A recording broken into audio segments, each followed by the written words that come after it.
Check, mic check, 1, 2. Yo, is this thing on or what? What is going on, everyone? Welcome back to another episode of the Platform Podcast. As always, I'm your host, Dex.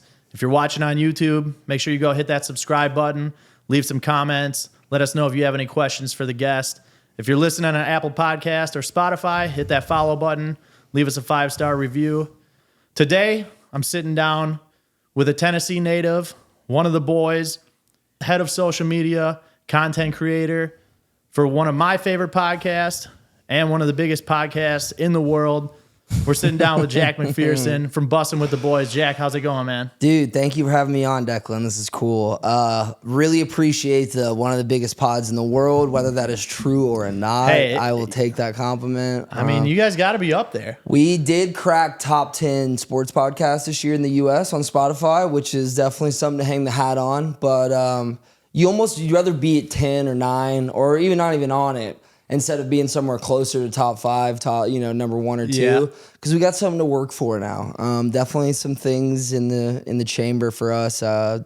Hopefully expanding, and there's a lot of stuff going on. So I'm excited, but excited to be here. Thank you for having me on, and you got a beautiful home, beautiful dog. So I'm excited, man. Yeah, I'm glad that you are actually able to take the time and sit down. Yeah, we've been trying to do this for a few months now, but busy season, I'm sure for you as well. But glad it kind of just worked out, and really more credit to you. I hit you up today. I'm like, hey, 4:30. You think you could do it? And you're like, anytime, man. Let's do it. So it's funny because I literally just had my last final yesterday. Yeah, dude. So I'm like, school's I'm out, free. baby. Let's go. I'm like, I don't have shit to do for the next month. So Yeah. besides just DJ, and that's easy for me. So I had a feeling you seem like a guy with similar like-mindedness as me, and I was like, we're gonna get this done at some point. Oh, yeah. And you never bugged at all. Not like you should, because I'm literally a fucking nobody, but you never were like, hey, man, like, let's get this done. You were just like, yeah, dude, like, if it works out, it works out. And I appreciate that in people, because puts no pressure on anyone. And, we all live in this weird world of, unidentified pressures at all time. So no, I definitely like to plan them out, but like you said, I mean, I'm not going to sit here and you're bug probably you. like, dude, fuck you, man. No, I've not been at all. trying. Not at all. Just kidding. I get like a lot backlogged. So then I'm like, all right, cool. Well, it's not like I don't need to do this and then have it out by Tuesday. Like, I have a couple more that are already backlogged before here. So it's nice because then you can be able to take the time. Definitely. To have, hey, it doesn't work for me this week. I'm like, all right, cool. I'm in no rush to put out another episode. But yeah, we're going to get into a lot of things today, talking about, obviously, your journey in your career to where you are now, blowing up as the one of the boys in the back of the bus. We'll talk about some of the different roles that you guys have at Bussin. Obviously, I feel like the boys in the back are getting more and more and more popular. And from an outsider's perspective, you guys all have different roles, but I feel like you guys just kind of all are always working together all the time. Definitely.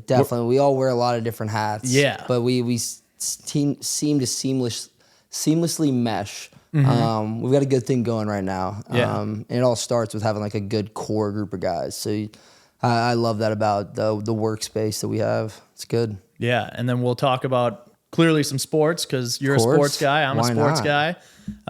We'll talk about your Vols, and then you being a longtime Titans fan, life off the bus, what you had going on for yourself, and then we'll dive into some music, because obviously a lot of DJs are on this show. Can't wait for the music part. Yeah? Yeah, can't wait for it. Music's, my 23rd chromosome, you could say.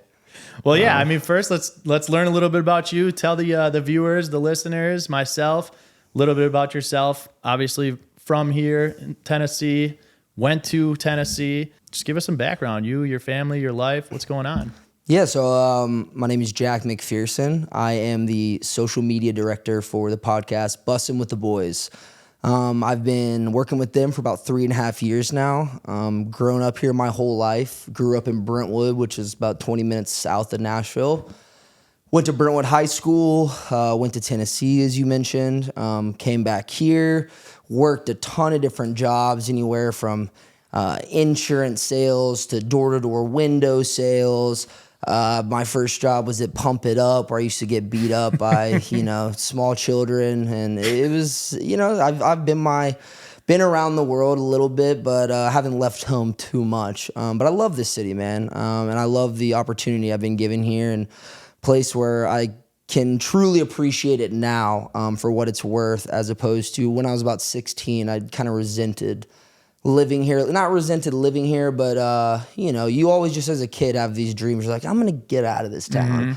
And but most people have that thought when they're in a one stoplight town with not too much to do. I was living in a very, up-and-coming major metropolitan city and just suffering from the curse of being a teenager and, wanting to be different. I'm going to go to California. I'm going to go to New York. And I did. I went to New York for a little bit and worked for a company here, actually. It was running a record store up there. But yeah, other than that, man, just run social media for these guys.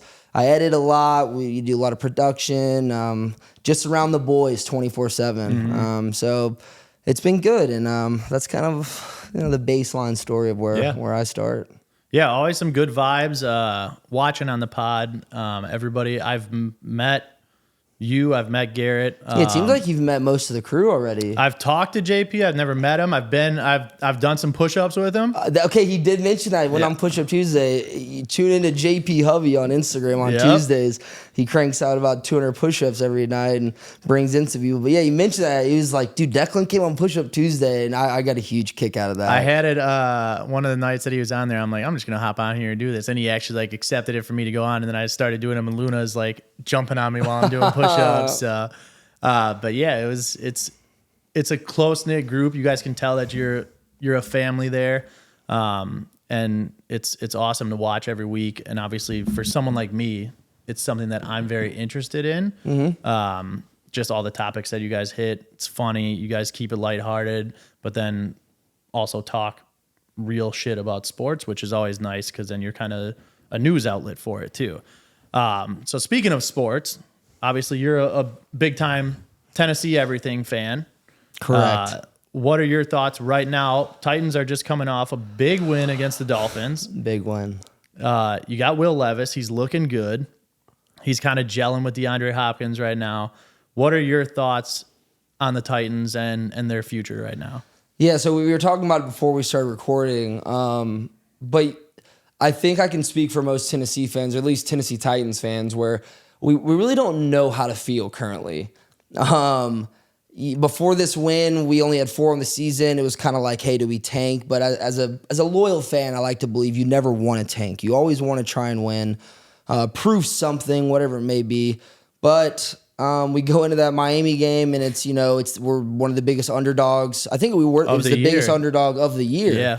And you go look on my Twitter 2 hours before the game. I said, hey, man, these are the games that the Titans are not supposed to win, but we do. So take Titans money line. So, that's a different story. But, I didn't even see that. Yeah. So, but, at the end of the day, dude, it fires me up. Having a road win against, one of the top 5-10 teams in the NFL right now.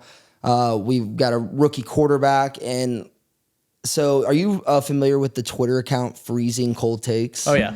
So at the draft this past year, I was in Florida for one of my buddy's bachelor parties. And I'm having to work that Thursday and Friday because that's, it's part of the job, a really big night for our industry.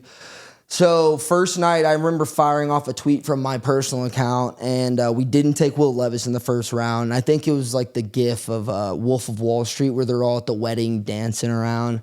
And it was when you don't take Will Levis in the first round. So tweet does really well. I'm with my boys at the beach. Nothing can go wrong. We got Skoronski, who I wanted to get because we need to rebuild this line. Yeah, because somebody fucking some is in the middle of retiring decided to retire. retire. He's doing. Yeah, I don't know what that guy's doing. I think he's broke or something. Who knows? But second night rolls around. All of a sudden, one of my boys yells at me and he goes, "Jack, you just got retweeted by Freezing Cold Takes," and I was like, "Fuck." And I knew exactly it was from this tweet because we had just taken Will Levis in the second round. Mm-hmm. So from the jump, most of the fan base has looked at me and been like, he was a hater. He disrespected. He didn't want him. And I've since done my due diligence, and I posted a apology video, his first start, when him and D-Hop went crazy. 3 touchdowns. Yeah, and so I did that. Look, at the end of the day, I'll never be able to take back my tweet on draft night, but Will Levis can prove me more wrong each week, and I'll never get sick of it. So I love that. So I think right now we're in an interesting position. We've got Will Levis. We've got some, you hoped it was Traylon Burks as behind D-Hop, but he hasn't been much. It's NWI and Chris Moore. And so it's like these random guys who are doing some dog work. So you can appreciate that. But I think we got to build around Will Levis. So we need to attack somewhere that's going to be a lineman. And we could easily end up winning 7 or 8 games total by the end of the year. And that scares me because then we're just going to be kind of out of the value picks for that stuff. Yeah, then you're sitting mid-draft. Yeah, but I also, at the beginning of this season, I made a pact to myself. I was like, you know what? You're getting older. It's like, I'm not going to let football teams that I have zero reasoning why I would affect their gameplay directly affect my mindset for the rest of the day, which I'm a work in progress on that. It's harder to do than people think. Yeah. I think every sports fan is right on board with you there, where every year you're like, I'm not going to let it affect me. Every year the Badgers break my heart. Oh, dude, and look, and a Vols fan right here, really just being a Tennessee sports fan in general teaches you a lot about being a man, a woman, whoever you want to be. It teaches you about being a hard-nosed individual because I grew up with heartbreak for breakfast, man. Mm-hmm. And the Vols are still giving me seconds and thirds and fourths, and so are the Titans. But I think it makes it that much sweeter that I didn't grow up in the golden grace of Alabama or Georgia where we were handed championships like it was, free snacks at Costco. But for me, Tennessee, whether it's the Vols or the Titans, if we win a Super Bowl or national championship in my lifetime, I know that that'll be a really fun day, week, month-long bender, whatever happens. So I'm willing to wait. I'm just asking for whoever's up there looking down on us to just give it to us one time. Sneak it in before I die, please. I will say, I'm coming off the Bucs just winning a championship a couple years ago. I went to the game where they actually won the championship. Hey, huge win last night too. Yeah. I don't know when this is going to come out, so this might be a little dated talk, but Giannis, man, he had me fired up. His brother trying to get on during the game, trying to fight. Like, I love that. I've got 2 brothers, and seeing someone else's brother in a matter of an instant go out and try and stick up for your brother, even though he didn't make it because there was 5 guys holding him back. That stuff fires me up. That's what sports is about in a little way. It's like you work your whole life to be the 1% of the 1%, and then all of a sudden you're teammates with your brother. And there's so much more to that story too. That they got 2 brothers because they got both the Lopez's too. Thanasis is always like that. He's like the most energetic person on the entire Bucs team. Like, if you're at a Bucs game at Fiserv and Thanasis comes in, it's like standing ovation every single time. Yeah. And you love those guys, glue guys. He's a crackhead on the court, like just always going 100% and just going wild as soon as he touches the court. So it's always just funny. And then I saw that video too where he's getting held back by like 4 of the guys. You gotta love it, man. Going to try and get the ball. But yeah, it's the year that they won the championship. It's had to be one of the best days of your life. Oh, yeah. And being at the game, too, it's like a moment that I'll never forget. I was at the game with my girlfriend, like confetti starts falling, and it's just a surreal moment. It's a moment frozen in time for you. Yeah. Where you're just like, wow. Like, you have nothing to do with it, but it's still... Oh, but it means everything. Yeah. And to this, dilemma where it's like, us as fans, we have nothing to do, nothing to contribute. But in a way, we contribute a lot. And I've had this argument with Taylor Lewan, who's the co-host of the podcast I work for. He, before he retired, had this whole mindset where he was like, man, like, I remember when Tennessee beat Alabama last year. Mm-hmm. I tweeted or posted something where I said, we. And then he comments on my photo. Instead of just being happy for me after 16 years of heartbreak, he was like, this guy thinks he played in the game. And I was like, you know what? It doesn't even matter. Like, he's just trying to punch up. But since he's been, he's not retired officially, but he hasn't been playing this year. He's been watching from a fan perspective. And his mindset has totally changed. I've seen real growth in real time. And he's like, I can see how it's like, it almost means more, even though it doesn't. Because I'm sure there's a few athletes out there that are like, shut the fuck up. And I get that. But it's cool to see people flip-flop and see both sides of the coin. Because at the end of the day, man, it's like we're all just living on this spinning rock. It's like if you can find something that brings you enjoyment, like whether it's sports or music or film, whatever it is, it's fun to just feel that passion. It's like that to me is like one of the cornerstones of life. So it's fun. It's heartbreaking, but you wouldn't understand the worst day of your life you wouldn't understand the best day of your life without the worst day of your life. So you gotta understand perspective. Yeah, it's cool to see Taylor see it from like a fan's eye all year too, and I'm sure you guys are always in his ear too to tell him like even more so how it is.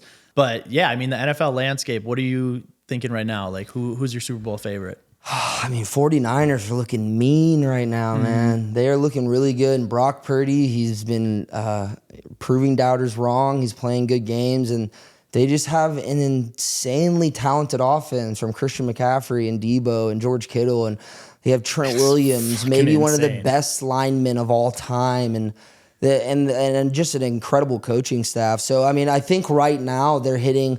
It's all about December football. Like the way you're playing in August and September is way different than December. And when you're playing well in December, it typically is the domino that leads you into the playoffs. So, I think the 49ers have it. I wouldn't be shocked if we see another 49ers Eagles in the NFC Championship. And then AFC is tough because the Chiefs are hitting a lag right now and the Bills are really starting to turn up. So I don't know. I mean, I could see a 49ers Bills Super Bowl. Okay. I think that there's possibility. I think the Bills are hitting that stride right when they need to. But yeah, I wouldn't be shocked at all if the 49ers went back and took something. Yeah, I'm NFC same way. It's the 49ers have just they're a Madden team that you just create and you threw players on. Like to have arguably the best tight end in football, the best running back. Debo is insanely talented from a running back and a receiver perspective. And then you have Brock Purdy, who's one of the best quarterbacks on a rookie contract, getting not even $1 million a year. They were saying, I forget who the player was, but they do it with a lot of athletes. And they'll be like, it was an MLB player, and I hate that I can't reference his name, but they were saying in 2 games he gets paid the same amount as what Brock Purdy does in 1 season. It was probably Ohtani in his new deal. It might be, but in Ohtani, I just saw it, that Ohtani deal is crazy too. And I'm not even a huge baseball guy, but when there's like things like that shake the foundation of sports, that to me is cool when you're just like, hey, look, I appreciate baseball for what it is, and I watch a lot during October, but I'm not like, because in Tennessee we have the Sounds, and I like going to the Sounds games, but they're the Brewers team. Yeah, exactly, the farm team. But if I had to claim one to be the Braves, and they've been been doing well the last few years, obviously didn't have the ending that they wanted to this year, but yeah, that deal is just insane. Just $2 million a year deferred to $680 and 10, and I saw people compare it to Bobby Bonilla's deal. Okay, that's like, dude. Mitch was talking about that literally 2 days ago. Yeah. So I love you. His just ended too. I think this year was the last year that he got paid out of that. Yeah, but yeah, I mean that's $700 million is fucking insane. I mean, that's just your grandchildren, great grandchildren, great. It's like we can go on for 5 minutes saying your lineage is set forever. And he's investing it, and it's even we were kind of just talking about a little bit before with like Tommy DeVito, but even the endorsements and stuff that he's going to get, you're outside of your contract. That's why you're allowed to defer it, and he's able to do it without even having a second thought. Because he's going to make so much money off of fucking New Balance or whoever else he's like sponsored by. And his name is just so hot that agents and advertisers are like, their palms are sweating. And we only think about it here too, where it's like, think about in Asia. Oh my where gosh. He's probably 1,000,000 times more popular too. Oh, and yeah, where literally you can't walk 2 feet without getting hit with a billboard there. Exactly. I mean, you think there's advertising here. I've never been to Asia. No. But yeah, you see it. And, it's a walking billboard there. Yeah. So I'm sure, he's not. And it's so funny when, like, at least, like, guys like me, when I talk about it, it's like, oh, he's only getting $2 million a year. It's like, if I could just get $1 million a year, I wouldn't be here. I'd be somewhere in the Pacific chilling on a boat or so. I don't know. And it's like, because like, $2 million, he's going to make $20 million in the next 10 years. And then on top of 680, it's like, I think I could live off $2 million every year. Easily. I'm living off of well under that right now. Trust me, I'm living off well under that. Yeah. So I think I can make it work. But yeah, the 49ers, they're looking like a goddamn super team. They're definitely the team right now out of the NFC for me that just are a super team with all those studs on offense. Their defense is obviously very good too. For the AFC, it's hard because it's hard, man. I Especially feel like, when the Chiefs lose, it makes it much harder. And usually you're just like, oh, the Chiefs are coming out of the AFC. The last couple of years, like that's just kind of what you expect. We were like, at least they're going to go to the championship and they'll play Bills, Bengals, whoever. And obviously, like last week's loss against the Bills was, they were possibly going to win that game if you don't have Kadarius Toney called for being offsides. But yeah, I mean, I somehow still think that like they're going to right the ship, and I wouldn't doubt it at all, and at least like make it to the championship. I do feel like out of the AFC, like the Ravens just don't get talked about at all, and they have the best record. They don't. I don't understand that either. And I feel like obviously Mark Andrews, the loss was huge for them. He's such a crucial guy that spreads the field. So I don't know exactly how that's going to like affect them directly going postseason. But I think the NFC is just very decided on, at least for the top dogs. In the AFC, there's a lot of fluctuating factors. There's a possibility where every AFC South team except the Titans gets in the playoff, which I don't know. With the 2 wild card spots, Yeah, so who knows? The Titans play Houston this week here in Nashville, which will be a big decider game. And it's the second Oiler game. Yeah. And I said on our pod, if we could win 2 games, it would have been that Panthers game a few weeks ago, because even though they were lower than us, they were the worst team in the NFL, and I don't think it would have helped us too much to beat or to lose. And then I want to win this Oilers game because Houston thinks that they own the Oilers brand when it was the Houston Oilers moved from Houston to Tennessee, effectively in Memphis first, and then it was the Adams family, which is Bud Adams, the late great Bud Adams, who now Amy Adams, who is the owner of the Titans. Yeah. She's done a great job, but let's end it right here. The Titans own the Oilers. Everything. I saw Taylor's thing today where he's like, I think the winner should be able to wear it the next time they play. I don't hate that idea. I think that an idea I don't hate like that idea good. at all, because we play them twice every single year, and the second time we play them is always late in December. So I think that would be fun, and it gives an opportunity for both of us. The Oilers actually tried to get a Houston Texans jersey in the Oilers colors, and they made them, and then the NFL C&D'd them because it was the property of the Adams family of the Titans franchise. Which, look, I don't like C&Ds ever except one reason, and the C&D is cool because if you get one in your early onset career, it means that you're doing something. Yeah, it means that you're turning heads and causing a problem, which is big. But when you're at such a level like the NFL and you get C&D'd, it's almost just like, what are we doing? But I do, if we could somehow organize the Houston Titans game every year to where first game of the year we play for the jersey, I'm not opposed to that. Yeah. But let's get through one season where we actually have the jerseys before we make that, and then we'll see. But it'll be an interesting game on Sunday, that's for sure. It would definitely make it a lot more competitive too. And those jerseys are fire. Yeah, so it's like, as awesome. A player, like, I'd want to be wearing those because they are fucking sick. But college football, you got teams like a Florida State getting bumped out. Your playoffs, obviously, you got Taylor pulling for Michigan. Does it kind of make you guys, because Garrett is a Bama guy. Yeah, Garrett's a big Bama guy. How do you look at it from a Tennessee fan's perspective? Do you root for the SEC team, or are you like so big of hatred on Bama that you just want them to lose? It's kind of in between. By no way are you going to catch me saying roll Tide or go Bama. Maybe I throw some money on Bama. At the end of the day, I'm looking for a good game. as a Tennessee Vols fan, at this point, it doesn't matter who wins. I guess if you look at it like the conference wise, and especially how, it's slowly getting closer to basically a Big Ten versus SEC, two mega conferences. But I do think that it'd be big for the SEC if Bama wins, especially being underdogs to Michigan. If I really had to answer it, though, and I don't know my answer yet, it's not about who I want to win more. I think it's about who I want to lose more. Okay.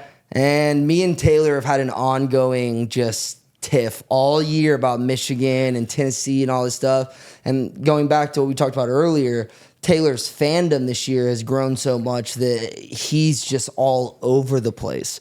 And he doesn't know how to act some days because they're doing so well. And as any sports fan, you hate when you're losing and other people are winning. So yeah. I don't know. Maybe I want Bama to win so that Michigan loses. But at the end of the day, I just don't want it to be some TCU Michigan type game or not TCU Michigan, TCU Georgia last year. Where it's just a blowout. Yeah, that to me, it's like we wait for these games, and I just hope it's a fun game to watch. I'm really excited for next year, not for my team, but for the 12-team playoff, because this year would have been an ideal perfect year to do it. Yeah. There have been so many good teams, and that comes from me again as a Vols fan, where we wouldn't have been in it, and that would have been really fun to watch. But yeah, I'm excited for that next year. I think that's going to really shake up the college landscape. It's going to shake up a lot of thinking about how people react to games. It's like, look, okay, we lost one. You can lose one game. You can lose a game. In the playoff structure now, you lose one game, you basically are like, we're done. And for Tennessee, we lost our first game to Florida in week 5, and we're like, fuck, season's over. And maybe if we'd won out something, but, I don't deal in what ifs anymore because it's just too painful. So who's your winner? Who do you got coming out of the playoffs? I think Bama wins it. The whole thing? Do. I think Bama beats Michigan. Yeah. I love Washington. The Huskies won me a lot of money in the Pac-12 championship. Rest in peace to the Pac-12. It was a beautiful send-off. They had all the mascots on the field. I was like, I've never been a Pac-12 guy. I never appreciated it, or even when it was Pac-10, but seeing it dissolve, you're just like, wow, this is part of my childhood. This is just I don't know life without these conferences. So it was cool to see that.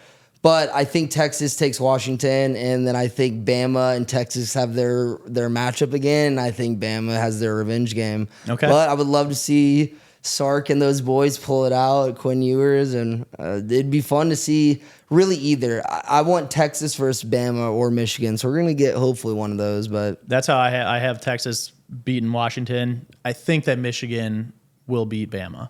That's fine. I think ideally as an SEC fan, it works out best if Bama, Texas, because Texas comes to the SEC next year. So it looks good on the resume. We're like, well, Georgia didn't make it in this year, and a lot of times Georgia and Bama can slide into that 14 playoff.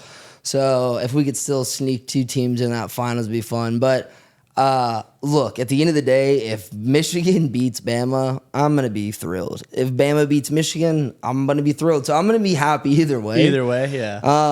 I just hope it's a good game. That's one of the, how you were just saying, you don't want a TCU Georgia game. Yeah, where it's just 50-0. Such a letdown. It's over in the first quarter, and then you don't even watch it, which is why I was happy that this year that's how they left Florida State out, because that's what I figured was going to end up happening. And I think this Georgia game will help solidify that argument for a lot of people, because if Georgia goes out there and blows them out by 30, everyone's going to be like, well, thank God we left Florida State out of the playoffs. And I was truly heartbroken for these kids at Florida State. I was too, yeah. Who worked their tails off all year. They don't lose one game, and they get snubbed. But at the end of the day, unfortunately, it's not about really who's the best team. It's about who's going to get the most viewers, because that's the world we live in. And what's the best competition? If Jordan Travis was still in the conversation, they're in 100%. Yeah. And then their second string guy's gone. So it's their third string playing now against Georgia. It's just, it's not ideal. It's not ideal for the committee to decide on. And I hate that.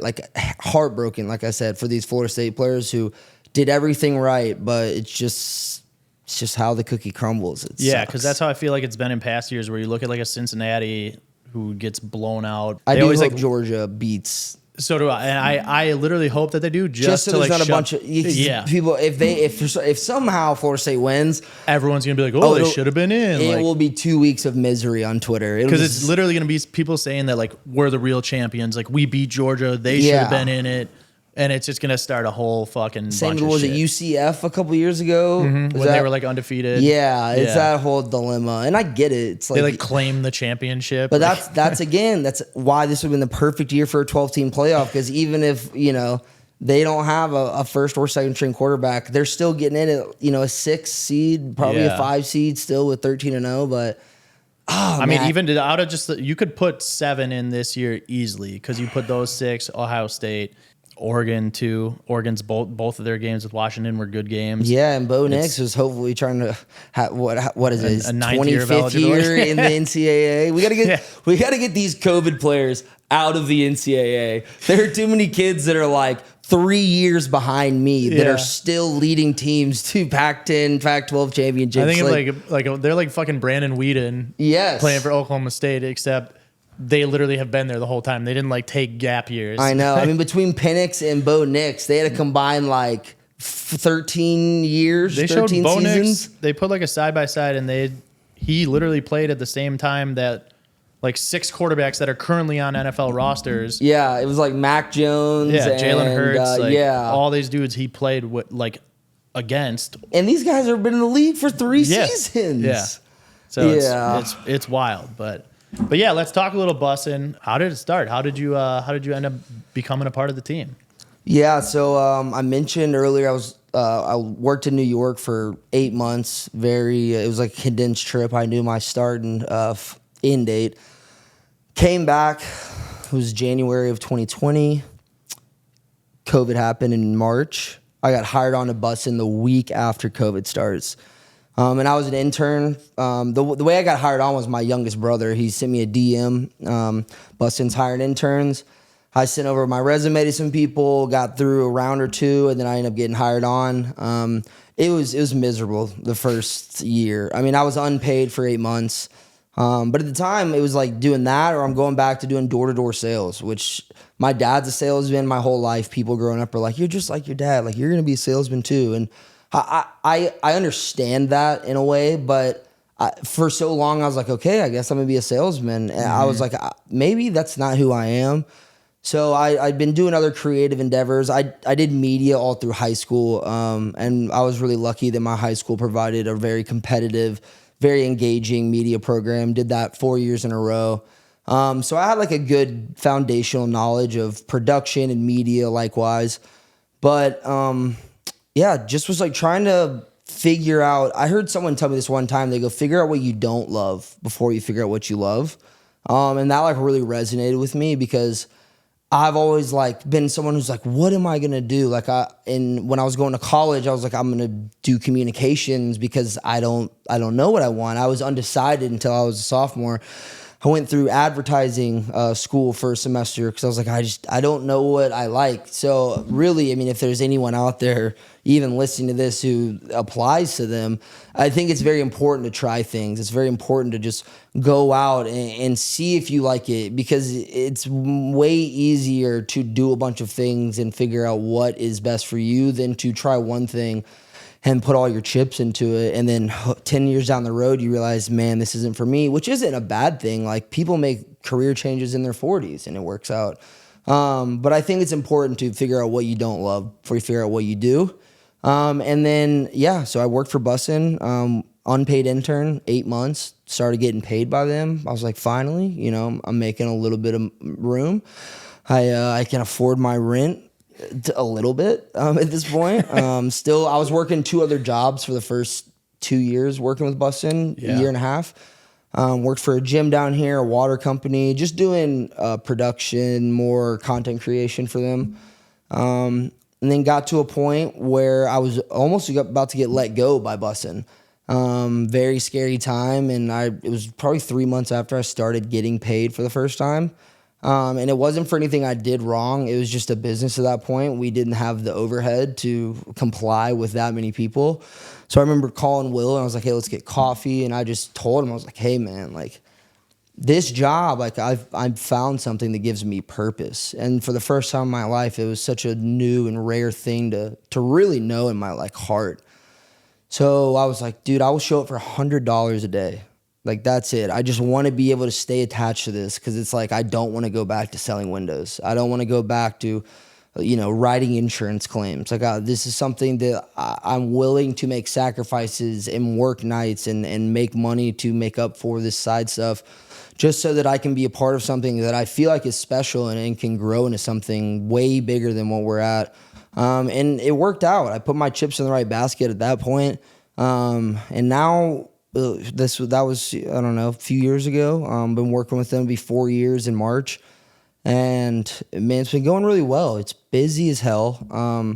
And I love that because I always wanted to do a job similar to this, whether it was the social media I do now or do videography and make music videos, because I did that for a little bit. Like, I thought that stuff was cool because I didn't have to go into an office. I didn't have to work 8 to 5. I was my own boss, but that's not the case anymore. I'm obviously not my own boss, but I love my bosses. And instead of working 8 to 5, now I work 8 to 10 usually. Mm-hmm. So I work way more than I probably ever thought, but it's something that I'm willing to work for, and that I never used to like work. And I really appreciate it now. And I've got to grow with a really cool collective group of guys, and I've met a lot of fun people along the way. And we're, in the grand scheme of it, hopefully I live for, X amount more years. But I think there's a lot ahead, and I've been really blessed and fortunate to be in this position.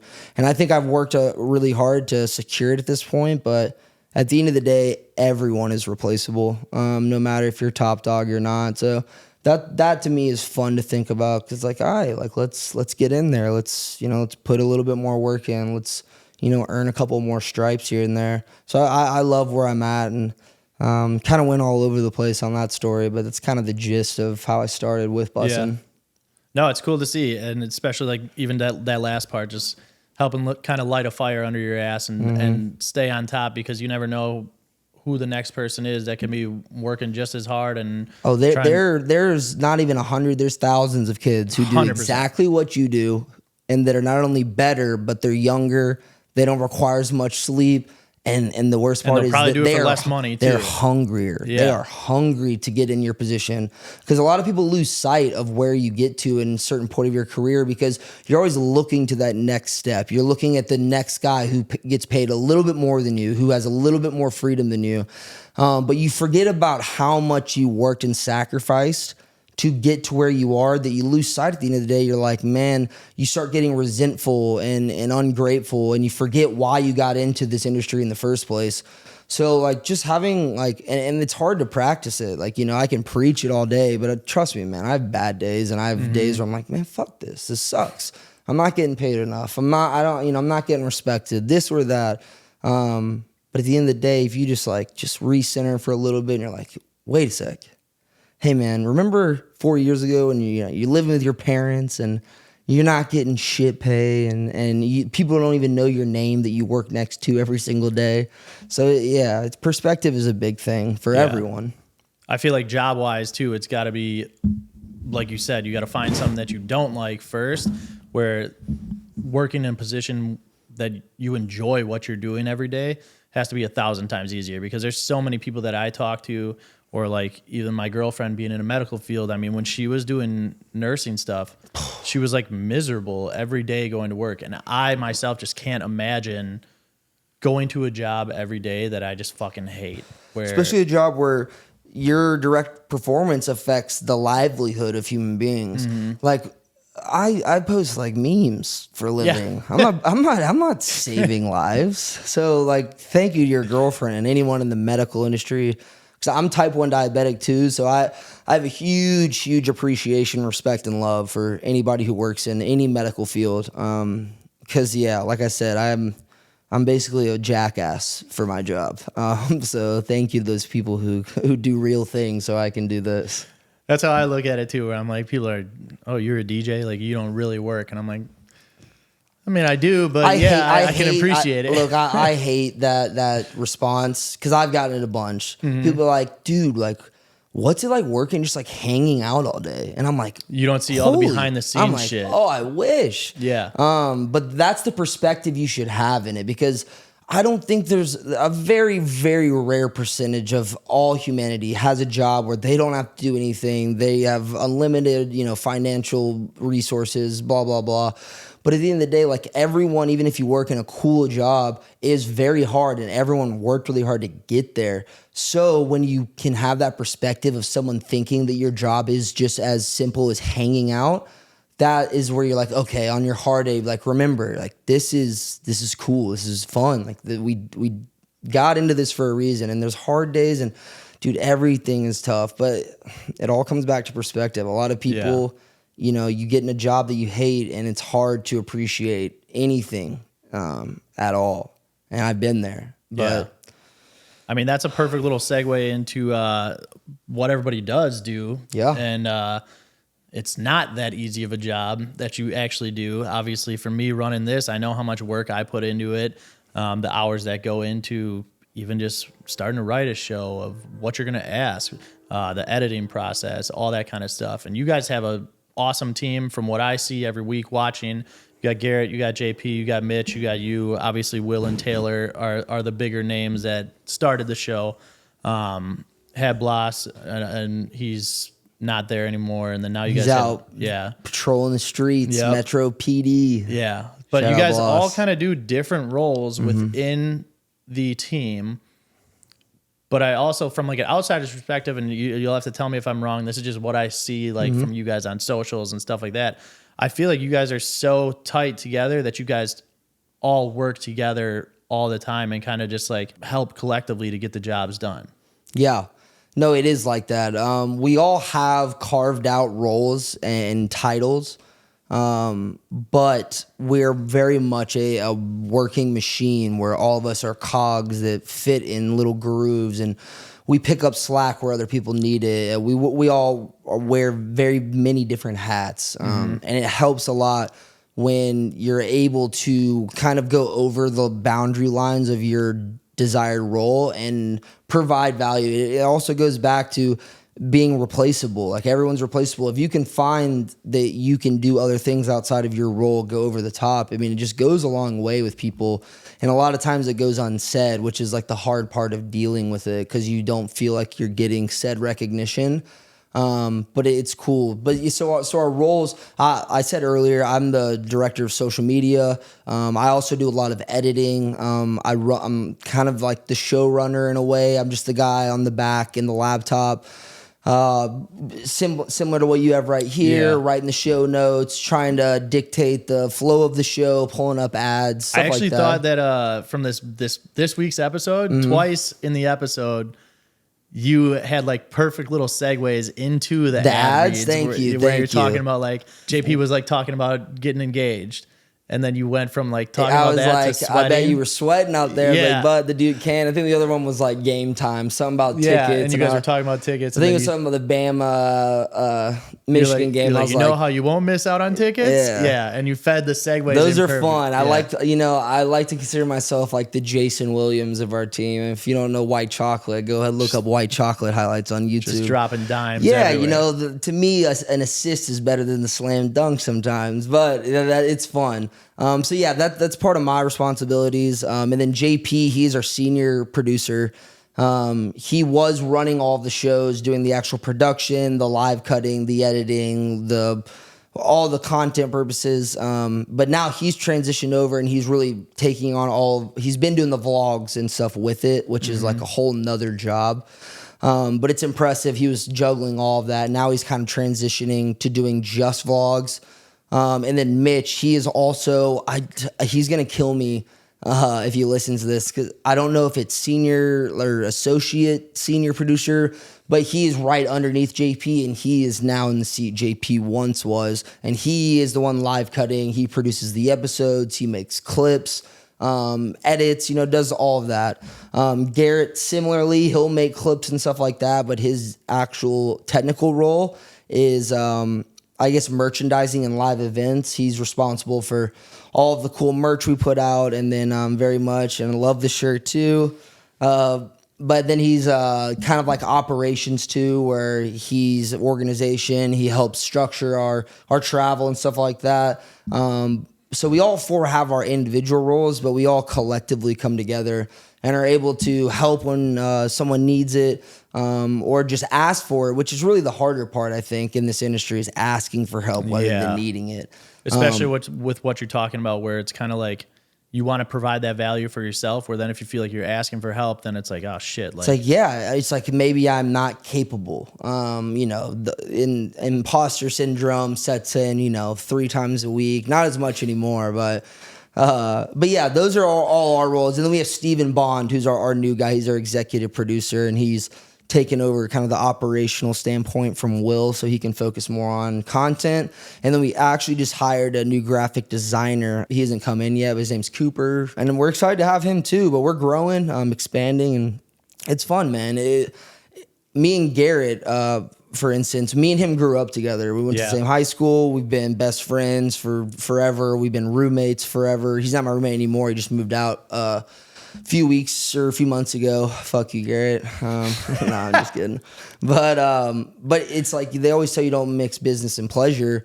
And they're like, friendships and jobs can usually, for the worst, turn out. And we found a way to make it work. And similar with JP and Mitch, we met them through Bussin', but we've all become really good friends. We were just at JP's engagement party a few weeks ago.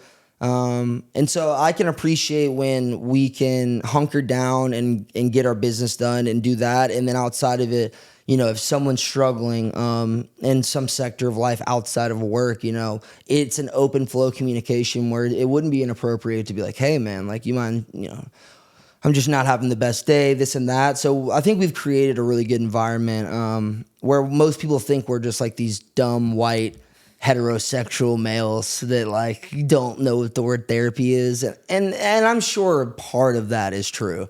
Mainly the dumb stuff, but I do think there's a lot of like really just natural, organic, authentic conversations that we get to have that I don't know if I've ever experienced in other jobs, where you kind of put one hat on and you go to work and then you come back home and you're a different person. It's refreshing to be who you are in and outside of the shop every day, as opposed to, like I said, wearing a different mask or trying to cover up who you are, which is just kind of how sometimes it works, That is the cool thing about what you guys do, is you can be unapologetically you on the camera, on the bus, and then that's literally who you are when you go home too. And you can tell that you guys, the camaraderie that you guys have built over the years is awesome. And then I even look at stuff like what Taylor and Will do for you guys, for the guys in the back of the bus, like having the Black Friday deal and giving a percentage of what the sales were for merch back to you guys. It's literally like what sold me to buy a little bit more stuff. Thank you. I appreciate that. Yeah, it's huge, man. It just goes back to like our core group of guys. Like, it's weird because part of my job is I can shit on my boss on a public platform and I get praise for it, which is not, I don't think many people can go home and say that. But we all like to joke. We all like to have fun. And usually, probably once a day, someone has a target on their back and you just hope it's not you. But at the end of the day, and like, you have a one-on-one with someone, whether it's Will or Taylor, and you can tell that like they're not just like our bosses, like they care for the well-being of our lives in and outside of the shop, and they care about the trajectory of where we're going, whether it's with Bussin' or not, and it is with Bussin' right now. So I really appreciate my bosses for who they are. They've been a huge cornerstone in my life and been big mentors on kind of how to just like take my first steps in the last 3 or 4 years into the real adult world. I love those guys. They're all good with me. I feel like you can like hear the saying before where it's like you can tell how like your real friends are, because your real friends are the people that will like talk the most shit to you.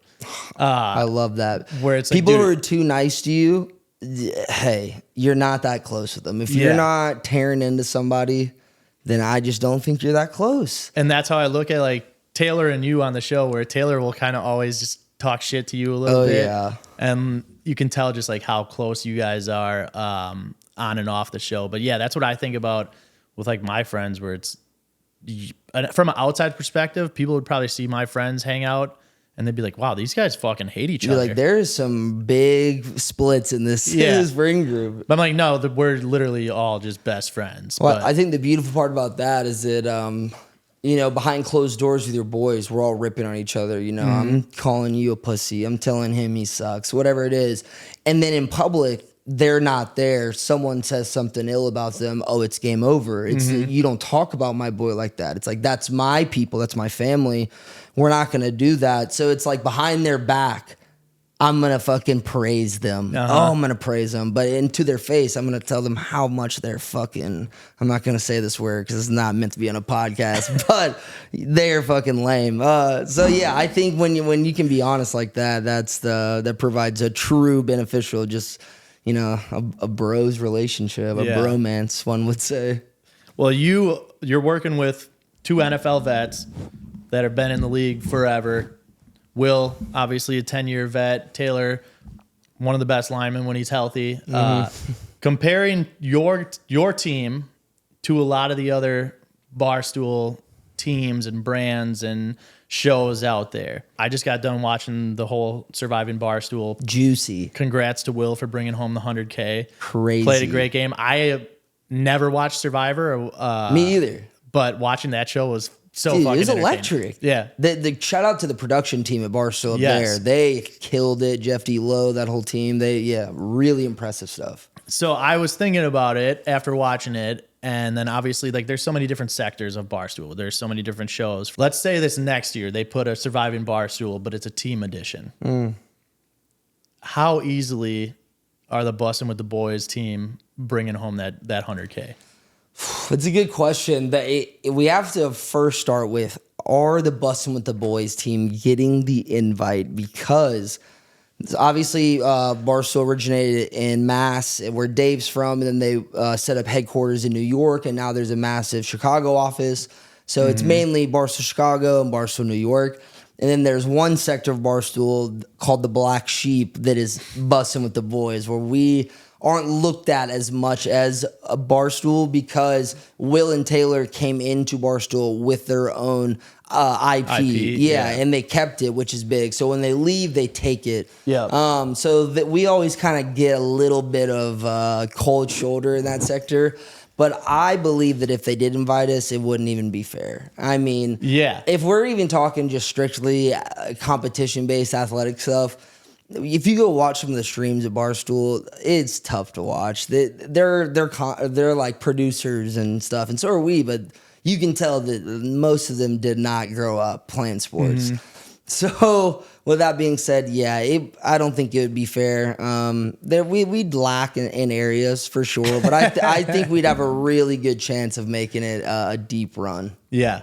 I think that'd be an awesome pitch too, because there are so many teams where, you might not be able to bring a whole team of 6 of you, but even if they took 2 or 3 people from a certain show, that could be the next Surviving Barstool for the next season is doing a team one. They really blew the roof off with it. I mean, it was huge. I mean, obviously it was some of the biggest guys in Barstool, so that definitely helped the case, but it sucked that it got taken off of YouTube because obviously like there's so much room for ad placements and everything like that, and then viewership is just easier to get people onto YouTube. People don't want to click one link and then like go to another one. People even just don't, even though it's $9.99, which is like something you're that's like half of a typical like Uber Eats order.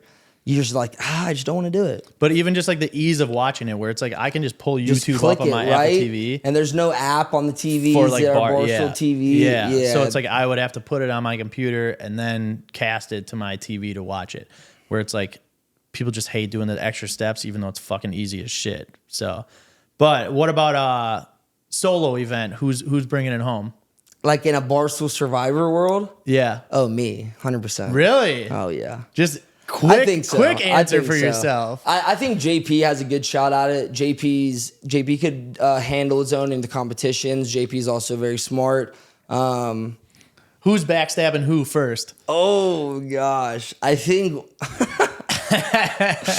I don't know. I think Mitch might backstab me. We've had a little bit of beef lately, not in the fun way. Yeah. So I think he might try and think like we're good graces and then cut me early, but who knows? I've been thinking about this idea though, just watching it and all these ideas.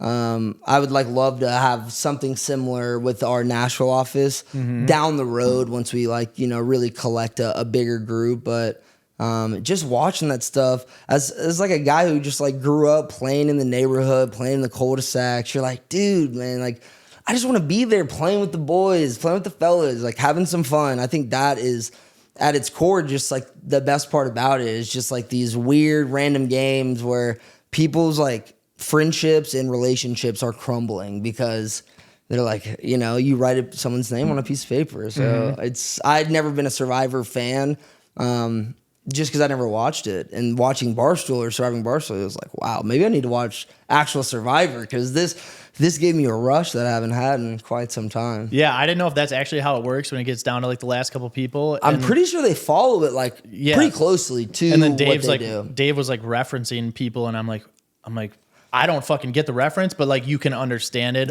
from the context. But yeah, it was awesome. It was cool to watch, and then all the events that they play, you're like, fuck, I want to play this. Yeah, you're just damn, they put some thought into this. It would be a fun time. It's funny because when Alex was just on, my buddy from the Preds that was just on one of the last episodes. This is prior to Will doing the memory game on the show. He literally brought up how we got to talking about other sports and stuff, and he was talking about his concussion test and how you have to memorize all these things. And he's apparently that baseline. He's apparently football players are the best at it because they have to memorize all these plays and stuff. And then I literally think the next day was the memory game, and I sent it to him. I'm like, bro, this is literally what you were just talking about yesterday, and he just crushed it. I remember at the end of each episode they play the trailer the next week on Surviving Barstool. And one of the last clips is Will was these guys think I'm a fucking idiot. Yeah. And that's great promotional content because I was oh no, Will got in this episode. Yeah. And then it turns out he was the absolute best. Unfortunately, he didn't end up winning that challenge, but yeah, it was impressive. Won the whole thing. I went to him the next day and I was yo, dude, and his whole speech afterwards being they think I'm a golden retriever, this and that, fetch the ball. Yeah. Will's good a guy. bits for him. I think Will had one of the best opportunities to win that competition because there was such a Chicago versus New York dynamic. Yeah, it was almost they wanted to get each other out. Yeah, he was and just Will, they would rather vote for Will so they didn't have to vote for. He was Switzerland. Yes, that is perfect. He literally was Switzerland. Yeah. Well, for you guys running the show, you went on your own little escapade trying to get Rich Eisen on the show. How many days in are you still doing it now, or okay. Today was day 544. Okay, so that answers my next question because I was going to ask, since you guys got to go on his show, if you counted that as him, or is it not counting until he's officially he's on? got to come on Bussin With The Boys, and it's even stemmed even more where he's got to be on the bus. So we're still holding out for that. There was opportunity 2 months into that whole escapade where he could have come on because he was in Nashville, and Will and Taylor said no because we can't give Jack a free truck for 2 months of doing his job, which I understand. So we're still fighting the good fight. It was cool to go on his show. I remember right as I saw him, he gave me a hug and he's like, "We're gonna get you that truck, Jack. We're gonna get it." That's awesome that he's fighting for you. Yeah, he's fighting the good fight because he's like, I tried. I was like, I get it, Rich. They're the ones who have this old, ego dilemma. But he's a super nice guy. It was nice of him to let me actually come on the show. But yeah, I wouldn't be surprised if we go, to day 1,000. Yeah, we'll see. We really will see. They're just going to keep holding out so that way they don't have to give you the truck now. I mean, you've gotten to meet and cross paths with athletes, artists, celebrities of all kinds, comedians. As of right now, who's your top guest that you've had on the bus? That's a good question. Because each guest provides kind of their own interesting appeal. Yeah, they're also different. They're also different, but I think probably Shane Gillis. Really? Yeah, he is just pound for pound the funniest dude I've ever been around. And it's not like he's having someone write jokes for him or he's just a funny comic on stage. He is, if not funnier off stage than he is on. And he's just he's a nice dude. He's been really cool to all of the guys behind the scenes, and we've all actually become friends with him. And each year, the last 2 years, we've all gone to Notre Dame together. And this year, he had this Airbnb that I think slept close to 100 people, and there was 15 people in there. Had a full-size basketball court, full-size indoor pool, 4 pool tables, 1,000 bunks. So we got to hang out with him and his dad and all these people. I also really love Caleb Presley.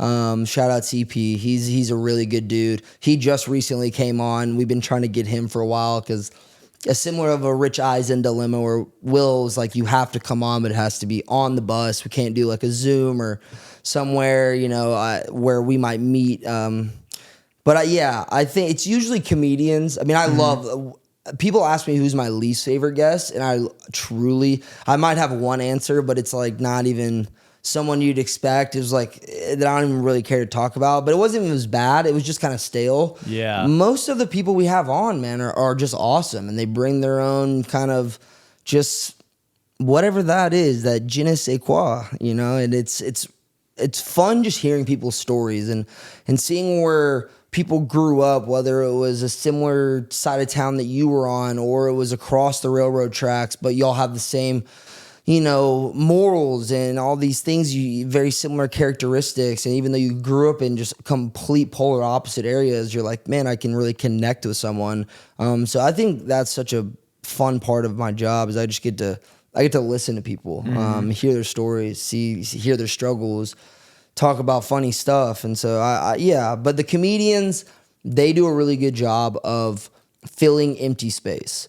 So if you get an athlete, let's say, I'm going to use Derrick Henry just as an example. He didn't do this, but let's say we didn't know him. We come on, we ask him all the routine questions, and then we get to a point where we're trying to give a little give and take, and he's just few word answers, waiting for the next. Yeah, I feel they're more used to it being an interview type setup instead of being able to banter back and forth and 100%. have a little more quick-witted conversation. And the comedians, that's their bread and butter is that's just crowd banter. Work. Yeah. Crowd work, exactly. Yeah. So when they come on, it's I don't even write notes usually for comedians. I write 2-3 lines, and they never end up using them. It's usually they are the ones conducting the interview with Will and Taylor. When the Bad Friends guys were on. Santino is, I loved him from Dave. He is so funny. Yeah, and they basically just took that shit over. And Taylor wasn't there that episode.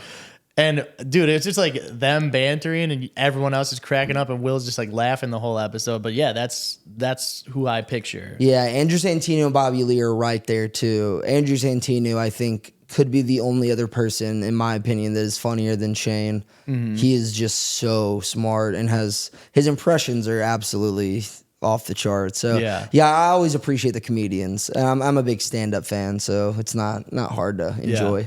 I know you said, which actually surprised me when I was listening to you on another one, you said Melvin Gordon.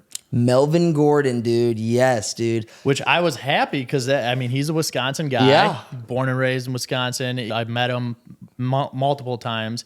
He's came out when I've been DJing. Super fucking nice dude. He is so nice. Yeah. So nice. And I don't know why, just I never assumed anything about him. But we there's been very few interviews that were set up through a third party. Usually it's Barstool's talent agent, but because Will and Taylor are, decades each in the league. Yeah, they have the connections. Most of it's just a text or a phone call. Hey, you're in town, you live here, come on the bus, boom, podcast done. Melvin was set up through Barstool. And so I was a little nervous going into it because I'm I just don't want to see the show go stale. I mean, sometimes with these athletes, it's just they don't give and take. And Melvin was just... He fell in the category of comedian. He was running the interview. Yeah. He was just so funny and so just genuine. And I appreciate authenticity. So when he was on, man, it was just everyone left and when a good episode happened because we shake hands with the guy, take a few pictures, they talk for a sec, and then they leave, whether it's in an Uber or their car. And then as soon as the door closes, everyone's yo, that was fucking awesome. And that was very much the tone when Melvin left. So Yeah. love Mel. He's a good dude. Who, if you guys could have anyone for 2024, obviously you just had The Rock make some noise, tweet Rock the boys. did make some noise. Who would you pick for 2024 if you could have any guest? That's on a the good show? question. My answer is going to be pretty niche, and it's not gonna carry a lot of weight with people. But have you seen the show Workaholics? Yes. Yeah. So- Anders went to he's a Wisconsin guy. Yeah, of course. And then And Adam is Nebraska. Adam's a Nebraska guy. Yeah. Which makes all the more sense for him to come on because Will being a Nebraska guy. Anders did a commencement. He did the commencement for Wisconsin like 2 years ago, 2 or 3 years ago. I need to go watch that. Yeah. But I grew up like on Workaholics. I love their podcast. I love them just as guys. They've always like just reminded me of me and my friends, just like dumb idiots. So, and they've been on actually Adam, Blake, and Kyle, who is the director and who's like the drug dealer in Workaholics, Carl. They all just went on KFC Radio, Barstool Pod this past week. And so I would love to see them on. I know Garrett is a huge Workaholics fan.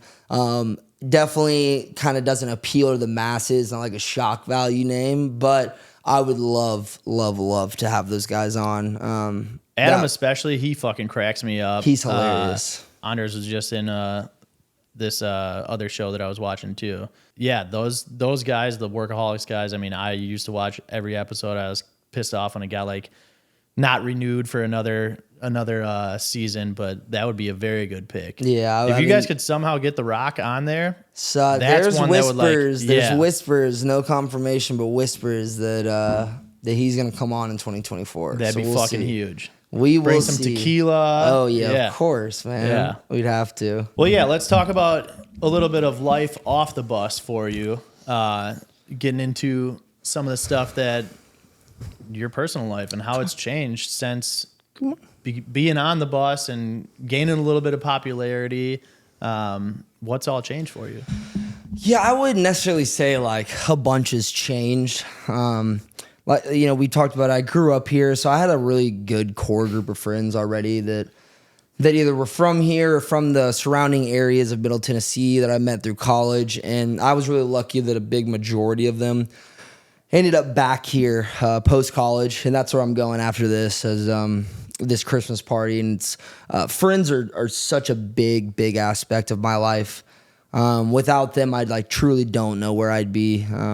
Like work is cool, like doing something you love is cool, making money for something you love is cool, but at the end of the day, like friends and family, like getting to spend good quality time with people that like you know are like want nothing but the betterment for you, but also can talk a little shit to you.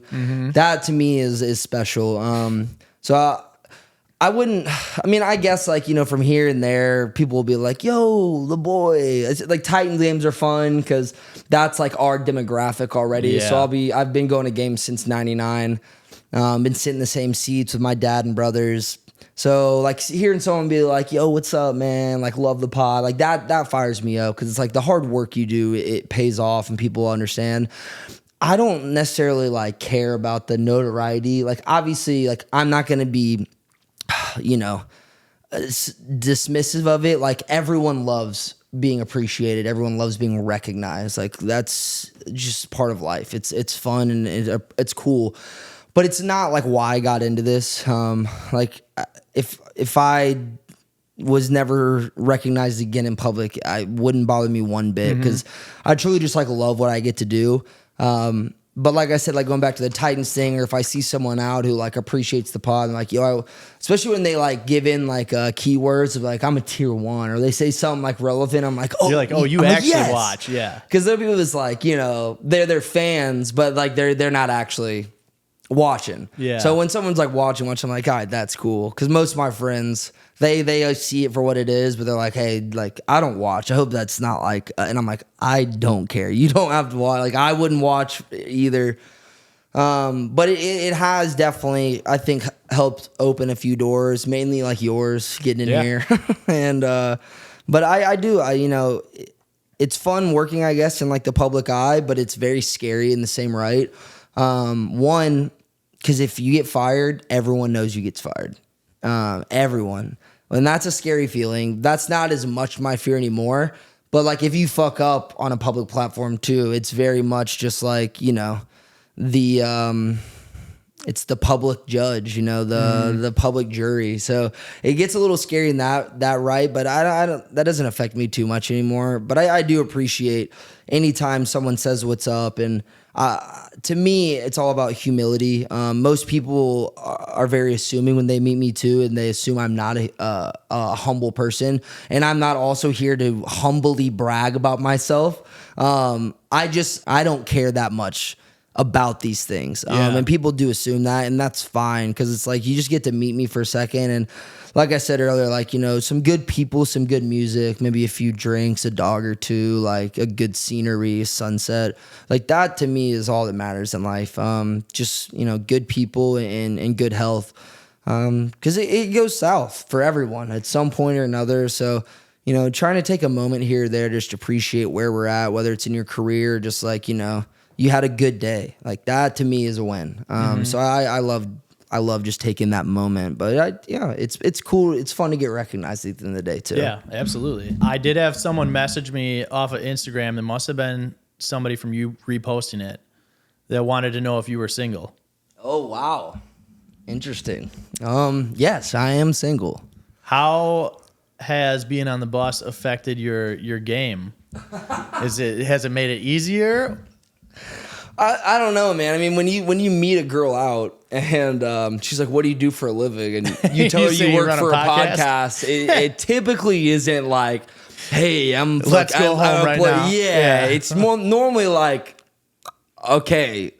Usually they'll be like, "You're a red flag," and I'm like, "Okay, sick." You're like, it's a really popular podcast. Normally my go-to line is like, if they're like a podcast, I'm like, it's not in my mom's basement. You know, I was like, I have health insurance. If that tells you anything, that's a good way to but put I'm it. also not here to prove anything to this woman because I don't owe her anything. She doesn't owe me anything, and I'm not here to be like, oh man, I work for this podcast with a bunch of white guys, and we just talk shit about football and nothing all day. Like, what does that do to you? No, but I think that whether it's with women or just people in general, I like having conversations. I like talking. I'm a social guy. I'm definitely an extroverted introvert. I like my alone time, but I've never really had like a problem with the ladies in terms of talking. But I also find myself not talking to women a lot when I'm out. I'm usually talking with the bros. You know, I'm talking about stupid shit, basically the same thing I do at work, but just in a social format, and I'm playing pool. So maybe I need to be a little bit more receptive of that, and look around more. And like if a girl comes up and wants to talk, I'm not just like, hold on, I've got to hit this 8-ball. And I feel like that miss, is, and I'm like, fuck, you know, like. I feel like that is like a downside to your viewer demographic too, is you probably get more guys that like come up and talk to you and stuff. My favorite reoccurring joke is if a girl comes up and says something about the show, I shake her hand and I go, guys, I want y'all to meet our first female fan. Nice. Because I mean, we got our analytics last year at this time, and I remember we were 92% male and 8% female, and I was like, yeah, man. For the boys. Eight out of 100 people are women listening. Yeah. Like, but we're growing. I think we'll probably be at 91 this year, so we're just chopping away at the block. You have like the Kelsey brothers that are 92%ers because of the tush push. You guys are 92%ers, just all male following. I'd say probably the Kelseys brothers are swinging hard for the women these days. So yeah, with T Swift on your side, that'll help. And speaking of them, Travis has also been another awesome guest. He came on during Kittle's camp? Yeah, he's been on twice now. One was, I think, during COVID or a little bit after. It was a Zoom, and then he came on in person. And what's funny is during Tight End U, Kittle's, you know, his whole setup with all those guys, it's so cool how they run it now. They do it at Vandy for a couple of days, and every night they have like a social mixer, and we go every year, and they treat us so well. They give us all these wristbands for like the after parties, and both years now, I just end up with Travis just cruising around, doing whatever. He's just such a guy's guy, and he's a killer with the ladies. You be around him. I had friends whose their wives were with me, and they're just, you know, bright-eyed, starry. Like, I'm like, hey, remember, look at the ring. But he's a really good guy. That's why I'm happy for all of his success because he is transcended. He seems like an awesome dude. I watch New Heights all the time. They do a really good job. Very good We job. know the production team that does theirs, but they kill it. Wave. And it's Yeah. It's not hard to like those guys. No. I mean it's so easy to cheer for them, and they very rarely do anything that would disrupt that flow.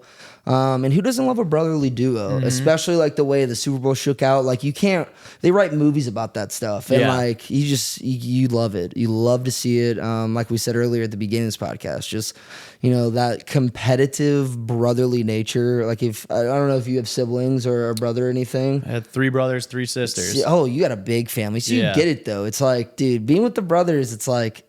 It's always a competition about everything, about getting to the car first, who's in shotgun, who gets the t-shirt that's, the best fitting, who gets to play video games first, who's getting fed first. And I appreciate that because I think it breeds like a healthy competition factor in your mind, because healthy competition is good. You can be overly competitive where it's an issue, but I think competitive nature is, I hope my kids have it. I 100% hope so too, because I am way too competitive the majority of the time. For you being here in Nashville, you like to drink. Where are your go-to spots here in Nashville? So I live on the east side. So by habit, I stay over there a good bit. I mean, I'll go travel all around town. I have my Broadway phases. Typically when the weather's a little nicer, I'll go out. Some guy who is paying for it all, I'm like, yeah, why not? But Lakeside Lounge, which used to be a very well-kept secret a few years ago, back when it was Edgefield Tavern. Now it's become what I guess I could put it as the predecessors to East Nashville, which is the Belmont kids. A lot of Belmont scene kids in there these days, which isn't a bad thing. And it's a huge mixture. It's just really buzzing nowadays. And if you ask any of my friends who know me, they know I'm a big Lakeside fan. I love all the bartenders there. So that's my go-to spot. There's a lot of good places in East, Mickey's and Rosemary's fun, and Nobles, but I'll go venture out on Broadway with some friends. Any people who come in town for the weekend, obviously, are like, let's go to Broadway. So it's like, growing up here, there's a stigma that people are like, I hate Broadway, I hate pedal taverns, I hate bachelorette parties, and there's truth in that. But like, what I think people forget is that like in 2010, people didn't used to want to spend their money and come vacation here.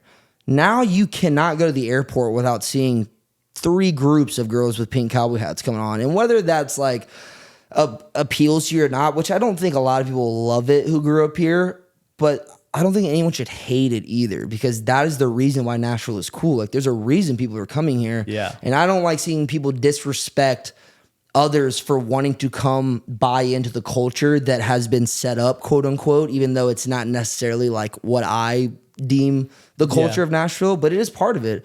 And so I think it's cool that people want to come here and they want to party and be on a fucking pedal tavern at noon on a Monday, circling Nashville. Like that, to me, means you grew up somewhere where it's special. And it wasn't always like that. So I have a huge appreciation for this city, big and small, all the areas. And it bugs me when people are too cool. When people hate on cool things just to seem interesting, that to me is lame. Yeah. It's just not that cool. And it's okay to not like things, but you don't have to, Give me a valid reason at least. Yeah. Maybe you got in a fight. Maybe someone treated you wrong down there. But, there's a reason that people are coming and taking vacation days and spending weekends here. Because there's been some really fun cooking here in Nashville for a greater part of a decade and more. Yeah. So I like going out and having a drink or two. I'm getting to that age where it's like maybe let's do dry January. Maybe let's chill out. And I'm getting that. But what's the fun in that? Yeah, what's the fun in that? But even just thinking that, to me, that's what I like to call growth. Yeah. So we're approaching working it. toward We're it. working on it. But yeah, I mean, you're talking about the buzz in Nashville, and it's just even more than just like the bachelorettes and the tourists coming here. We obviously have a new stadium in the works for the Titans, which looks fucking unreal when you're looking at the renderings and everything for it so far.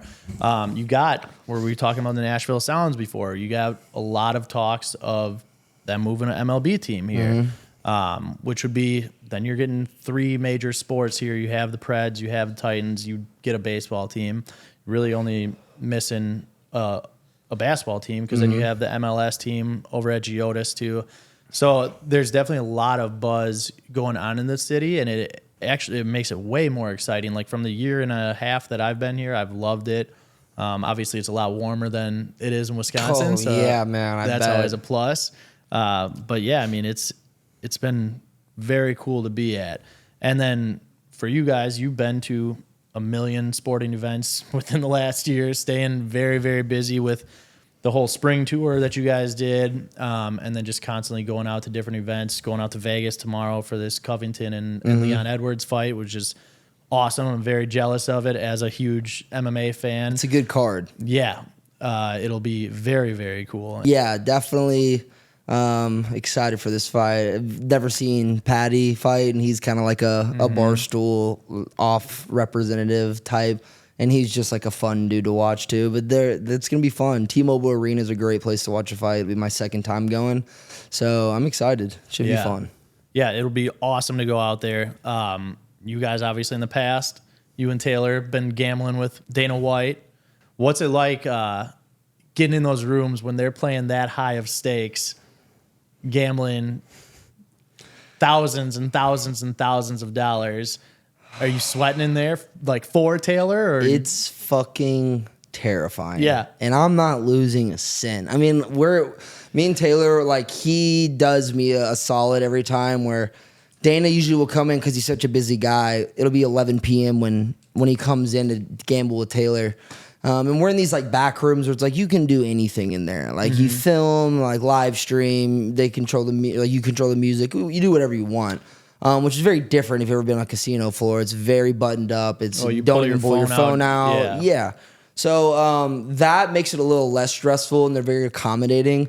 But I mean, so the max limit they'll let you bet on a single hand of blackjack in these tables is $30,000, and that's what they do. Dana will come in, gets a marker, goes, "Give me $30,000." We were there a month ago. I watched Dana on Thursday night. He went down $1.2 million. Around like 1:15, 1:30 a.m., he brings in a full omelet bar. And he had worked his way back. He's down about $550,000. And he's just eating hash browns. He's chilling. I'm like, dude, this guy is down more than I make in like probably what I've made in my whole life. More, for sure. And he's just, crushing an omelet. So he comes back and wins $90,000. And it's 2:30 a.m. And he looks at me, and this is the first time he had remembered my name. We've been out there. It's like our 10th time this year. But again, being back in these rooms, you're with like a lot of high-profile people. And I guess in a way I've gotten like a little media trained where like you just understand the room you're in and you just try and be as a little of a distraction as possible. Yeah. And that goes a long way with people because whether you're getting recognized or not, they understand that you're not an issue. You're not going to be a problem. Dana is so authentic, like you said, and he's so nice. And like I said, first time he remembered my name, he comes back, he wins $90,000. He looks at me and he goes, "Jack," he goes, "I really appreciate you sticking around." And like an uncle to his nephew, like just like flips me a coin. I snag it out of the air, like twinkle in mine. It's like $1,000 chip. And I'm like, "Thanks, Uncle Dana." Like, I'm like, appreciate it. He's just like, he's such a cool dude. And following night, he goes down $2 million. $2 million. How long is it taking him to fight back? So I left when he was down 1.1, and he was down 1.2 the night prior. So not to get them confused. Second night at 1.1 million, he's down. And I'm like, hey, I got to go to bed because we had a big day tomorrow. So I was like, I don't want to try and push myself because I've gotten all the footage I need here. Come back. I think he had gone up to almost 2.3, 2.2 million. He was down, and then he fought his way back. And at 9:30 a.m., he's still gambling, and he's down $500,000. He's got to leave and go. And they had a fight that day on top of the F1 in Vegas. So with zero sleep, he goes from there, and he does his full day, and he's just a monster. And he does it without batting an eye. Taylor And our whole crew are down on Vegas Strip because we're at the Red Rock. We stay like 20 minutes off the Strip, which is like nice when you go because you're not in like the chaos of it all, so you don't like get drained so fast. But Taylor goes back by himself after we did some like advertisement fulfillment, and he was kind of tired. There's a guy named Steve will do it, who's like a big influencer type, and like he just does streams and blah blah blah. Chugs a lot of alcohol. Yeah, exactly. Yeah. He goes back and he's like, I'm gonna gamble. He said he had like $5,000 in chips in his pocket, so he goes in there. Him and Steve end up having $10,000 each in chips combined. And to preface it, Dana's marker, he just left it there on the table because he can basically do whatever he wants. So there's still $500,000 in like he's in debt to the casino. Taylor and Steve are like, what if somehow we took these two $10,000 chips and combined them and gambled our way and paid off Dana's tab? And I'm not kidding. You can go look it up. Steve live streamed the whole thing and it's out on like Rumble or something. They literally made $530,000 and paid off a billionaire's $500,000 tab in 3 hours. They fucking paid off $500,000, which you think about it and you're like, a billionaire? What's that to him? But for them, go ahead and lock them in the Dana White Hall of Fame. 100%. They will never have to do a pay for a thing in Vegas for as long as they live. And tomorrow will be the first time we see Dana since then. Yeah. And it was like 2:30 a.m. They finished at like 11 or 12. And Dana's just a workaholic. He's always doing something. He gets back to the place at like 2 a.m. Taylor comes down from his room waiting because they wanted to pay off the tab. And so he comes back and it's gone. But legally, you can't do that. Yeah. So they come down and they just hand him $500,000 in chips. And he did this whole video and he's like, people have done nice things for me in my life. And he's like, this is without a doubt the nicest thing any people have ever done. He's like, people just like always want things from me, blah, blah, blah. And it's like, and these guys like, so. Did he like try and deny it from them? I think that they were like, look, don't even worry about it. Cause I mean, Dana just gave Steve for his birthday, like $250,000. Yeah.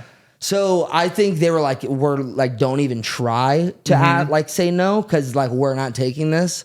And yeah, they paid it off. So we'll see exactly. That's fucking awesome. What's going on. Have you guys talked about this on Bussin' or no? Very briefly. It kind of got skipped over. And the thing is, we come back that night and we're all dead. So we go up to the room and go to sleep. And I wake up for our like 5 a.m. flight at like 3:30, like running to the bus because I think I'm going to miss it.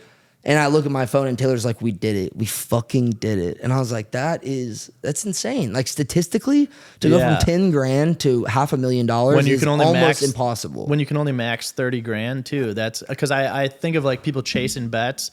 And it's very easy. Like if you have the income to be able to do it, where you can just chase a bet and it's like, okay, you lose $30,000. Now you just bet 60. You lose 60. Yeah. But to do it with a limit that's 30 and not like more than that and come up to 500,000 is.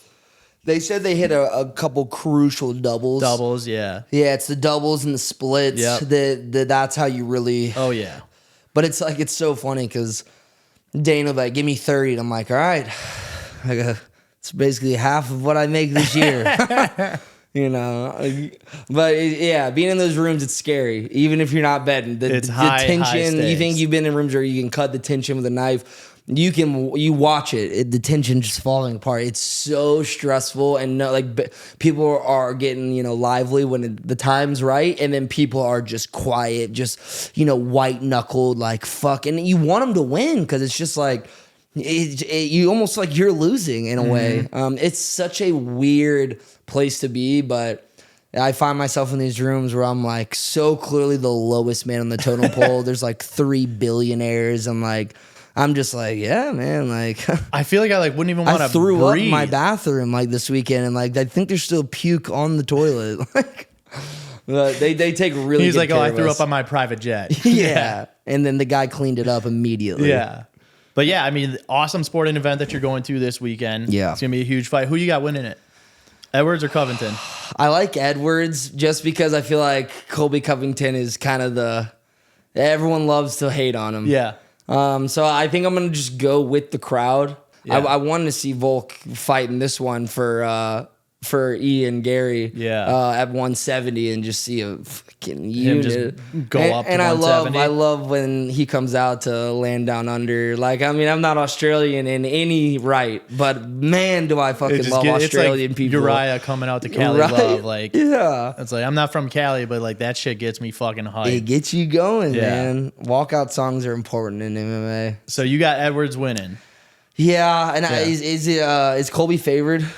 No, I would assume Edwards. Oh, is Edwards? Yeah. I don't know the lines the at champ. all. Yeah. But, he just beat Usman, who, like, that would be my argument, is like Covington was just going to be able to wrestle him, but he just fucking stuffed Usman's takedowns all fight. So I would like to see Edwards out. I'll never pick Covington to win. I fucking hate him. Okay, He just cool. I'm glad we're on the annoys the same shit out of page me. But out of all these events that you've been to, what is the single best overall sporting event? I'm talking everything from... So not just Bussin. No, not just Bussin. It can be any sporting event that you've been to in your entire life. Yeah. I'm talking everything from the venue itself, the game or match that you got to watch, the drinks, the food at the venue, all that kind of stuff. What is the best venue an event that you've ever been to? I'm gonna take a little piece from Bussin and we do tier talk and we rank them. So I'm gonna give you a ranking. I'm gonna start from 3, and this one's kind of random. And it was actually my team lost the game, but this was in middle school. It was my first NBA game, and I rep the Grizzlies as much as I can. They're our only NBA team that within the span of things. And there's a weird Memphis Nashville like rival, but anyways. I go for my first game, and they're playing the Lakers, and Kobe's playing. And long story short, Kobe hits a buzzer beater on us, corner 3 fadeaway. And I'm like 12 years old, and I'm like, I came down here to watch the Grizzlies lose, but it was like the first time in my life where I like some sense of like awareness. I was like, but this is like history. Like, even though the game wasn't history, it was like to see someone who is one of the greatest players ever do what he did. It's like, okay, that's fun. Mm-hmm. So that's 3. Kobe buzzer beater in the Forum in Memphis. First NBA game. Number 2, oh man, it's such a tie between 2 and 1. I'm gonna give 2 to Tennessee beating Alabama this past year, or 2 years ago, excuse me, in Knoxville. 16-year dry spell. I got to go, and actually I was trying to find tickets last minute, and some random dude hits me up on Instagram. He's like, hey, my mom is the chancellor, who Donna Plowman, who is her name. She's amazing. She's been doing awesome. She's good friends with Will. She's like, this guy on Instagram was like, I love the pod. Like, I got you tickets. I was like, oh, dude, thank you. I'm like, how much? And he's like, no, for free. And I was like, 1, that's awesome. 2, this might not be real. This might be fake. Yeah. So I'm just trusting this guy. And so I go up to Knoxville with my friends, and I was with my girlfriend at the time, and we had 2 tickets. And I was going to be, he was like, are you okay being in the chancellor's box? And I was like, well, yeah, obviously. Fuck, wouldn't I be? Yeah. But then I get closer to the game, and I'm like, dude, what if we win, though? I'm not going to be able to get to the box, to the field. I'm not going to be able to like really, like, I'm not to be like kind of buttoned up if I'm in the chancellor's box, which is fine because it's a free ticket and it's like the situation. They said they were going to call me Friday to confirm the tickets. Friday goes by. I'm in Knoxville with my friends at the Airbnb. No answer. I'm like, okay, well, maybe it didn't work out. Maybe I buy a ticket tomorrow. We'll just figure it out. Wake up the next morning. It's like 8 o'clock. I get a call, random number. I'm like, oh, cool. It's probably them. She's like, hey, it's blah, blah, blah. This is the assistant to the chancellor. She's like, I'm so sorry we didn't get back to you. She was like, I have a problem. Or she's like, well, there's a something bad went. And I was like, oh. I was like, it's all good. I was like, I didn't even really think the tickets were going to happen. She's like, oh, no. She goes, we have you tickets. She goes, we can't get you in the box. It's gotten way too full. She goes, but how is it if you sit 15 yards behind where they run out of the tee in the lower bowl? And I'm like, you're like, you don't want to say it, but you're like, good, I'd rather fucking have that. Yeah, I'd rather have, and I go, oh, that is totally okay. I go, I think we'll make that work. So I ended up sitting in incredible seats. I ended up sitting next to like a professor who worked in the journalism industry there. where she asked me to like come and talk to her class because I was talking to myself. It was like a really beautiful conversation. Yeah. The whole game, she was a sweetheart. And then we ended up winning, rushed the field. I carried the field goal post. Yeah. It was just like a moment frozen in time. I got to see my brother who was in school at the time there. So that was just a very special day. Number one, I'm glad I chose this as number one. In 2019, the Titans were going on a very historic run. We were 2-4 in week 6. And then we went to the AFC Championship that year, and we had to go Patriots, Baltimore, Chiefs, back to back to back, and then to go to the Super Bowl. First round is in Foxborough, and this was Tom Brady's last game as a Patriot. Mm-hmm. I was living in New York at the time. My dad and me have been going to games forever. And I'm so grateful that I have a relationship like I do with my dad. He's my fucking hero and one of my best friends. He flies up, he meets me in Boston. So I go from New York on a Greyhound, meet him in Boston, then we go to the game.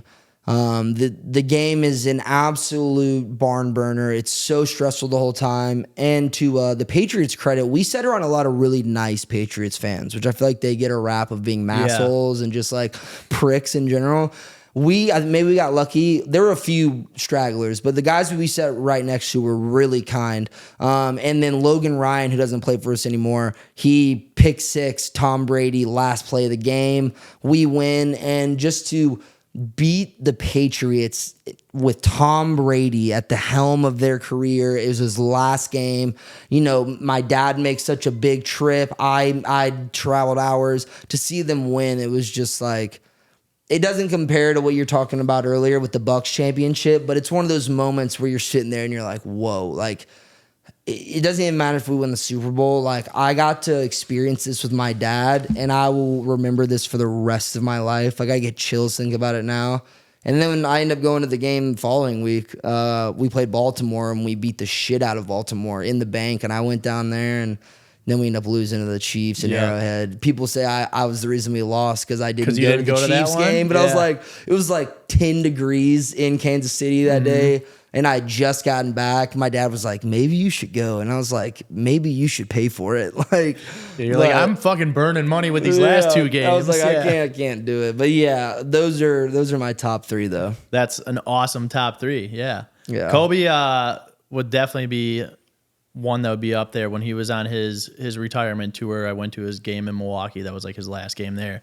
And that's one that I'll never forget too. I thoroughly enjoy going to UFC events just because I'm such a big fan of MMA. But until another team wins a championship, there's nothing that'll ever take that Bucks game away from me. Just game 6 in Milwaukee. That was an awesome season too for the Bucks. And it's just like your whole mantra is Bucks and 6, and to win the championship first time in 50 years in Milwaukee at home, and to be there it's unreal. So that's definitely the number 1 for me. But yeah, I'm glad that you're giving me a tier talk for me too. Definitely. So it'll be good. So Mitch was just catching some shit this past episode for being on another podcast. Do you get worried going on other stuff that you're gonna get shit from the boys? Nah, Mitch gets shit because Mitch is like the youngest brother of the group. Okay. He's the newest. He is also the youngest. And what I love about Mitch is he knows how to take one on the chin. Yeah. He can be the butt of the joke. And I think those guys are not only important, but are very valuable in every industry. Yeah. Guys that aren't afraid to be laughed at. And Mitch knows, like, at the end of the day, like, no one actually is, like, mad at him or, like, shit like that. And Mitch is a really hard worker and, like, has been awesome. So I fucking love that kid. But me and him have kind of, like, grown into this fun little, like, we just talk shit to each other, But behind closed doors, when he's not here, I'm gonna build him up. Yeah. So hopefully he doesn't listen to this, or else he's gonna have some ammo on me. But definitely, he's doing his thing, and it just goes back to literally what we're just saying. Like, if the guys in our industry, at least our core group, aren't giving you shit, I think it's a bad sign. Yeah, you're doing something wrong. It means they're comfortable with you, even though it's like scary to, like, when everyone is against you, you feel like you are fucking up. I think as long as you're not really fucking up, like the fine line, then I think it's good. Yeah. So I like Mitch though. He's fucking all time. Is that something that you like struggle with at all?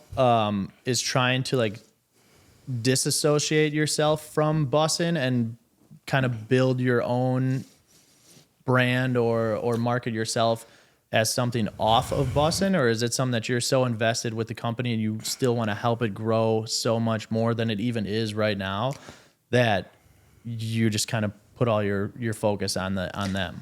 Yeah, the first like 2 years, maybe a little bit more, I always was like, where's my pivot? Where is my moment where I can parlay this into something that's going to be my thing?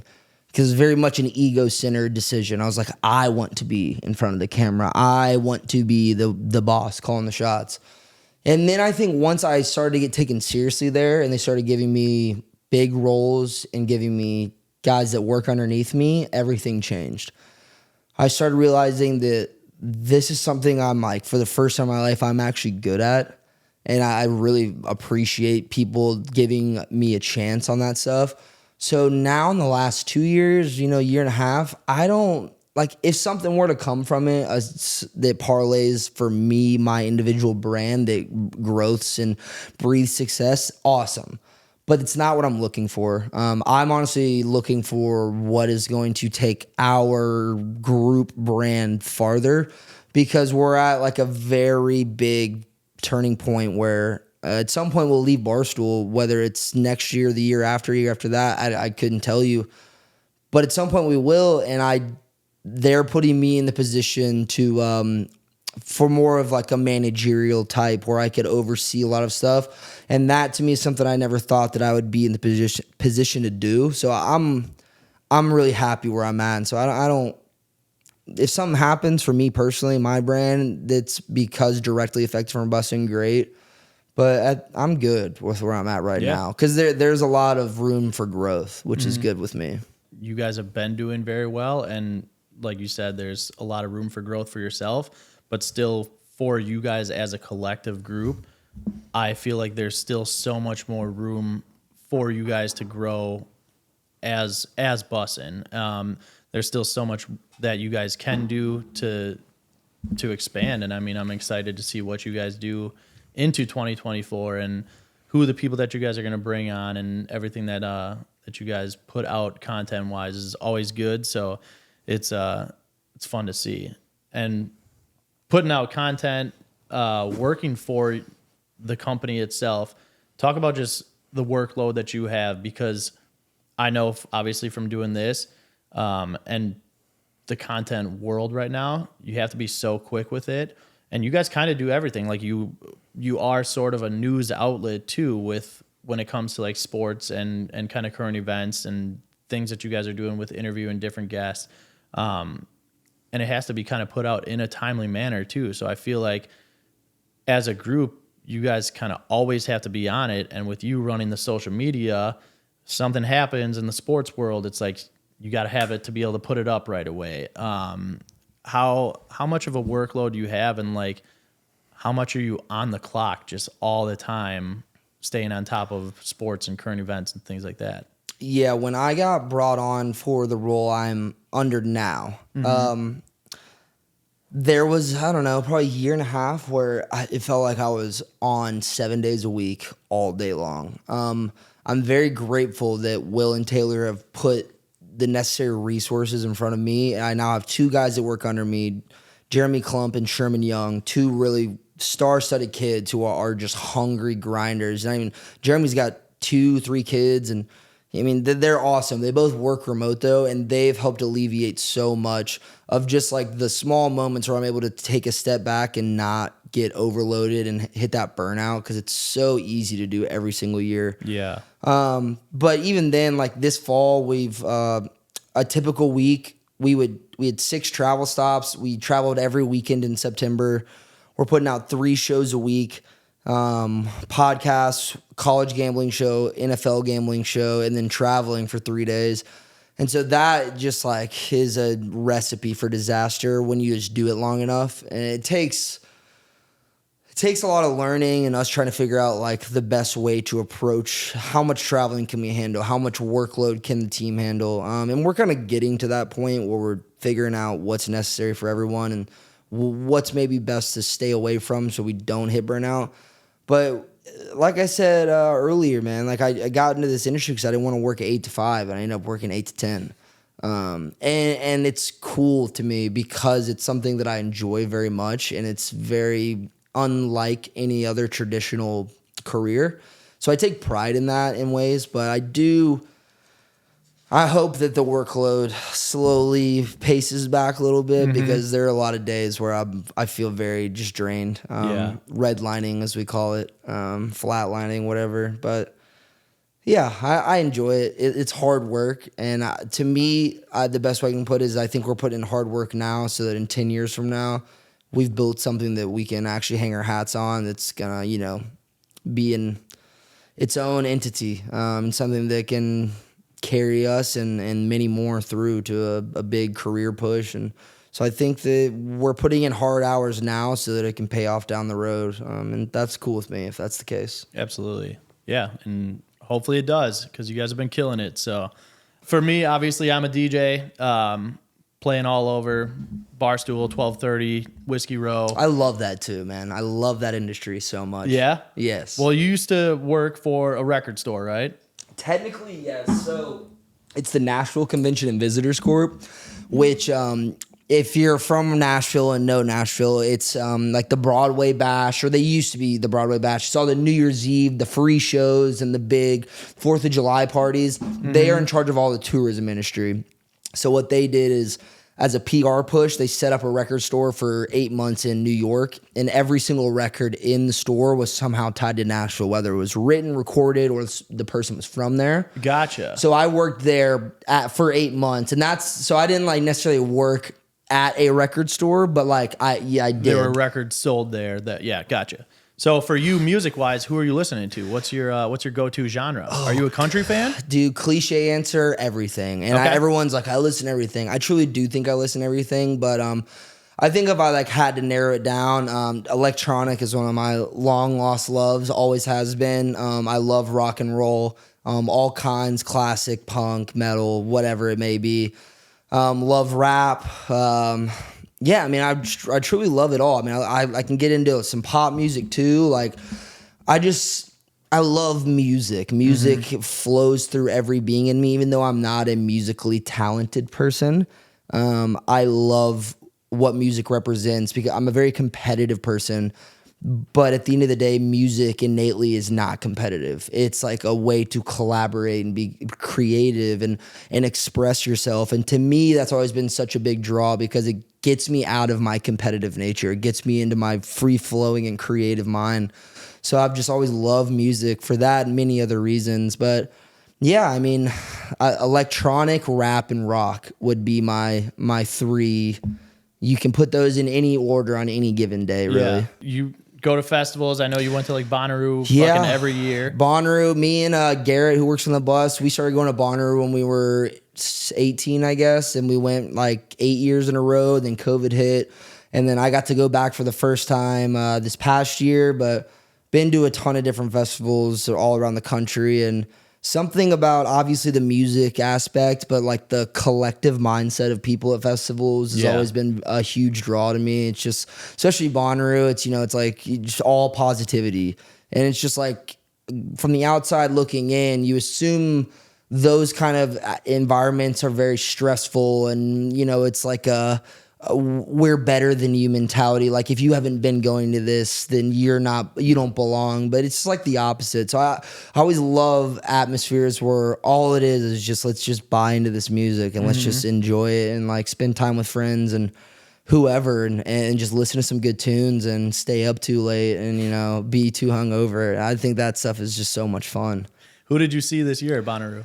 Who did we see? Are you going to see bands? Are you going to see DJs? Are you going all to do of both? them, man. So I think we started Sheryl Crow, we saw Tyler Childers, we saw Dezza, we saw Korn, we saw Big Something, we saw My Morning Jacket, we saw. You really do listen to everything. Oh, I mean, all of it, man. Yeah. It's that's what's cool to me. It's just Like whether you're ripping down to some Corn or some Sheryl Crow, it's like there's something for everyone, I think, in every bit of music. But I just like, as a creative person at my core, the creativity, like nature aspect of it, like outside of the music even, is just something I just appreciate, just witnessing, and like how hard so many people work their whole lives just to get like one shot. And then they take it and they make it. And there's just so much that goes into the nature of musicians and DJs and all these people alike that I appreciate on just like at its surface level. And it just goes really deep into that. But dude, music is just, it's just fun. Yeah. It just clears the head.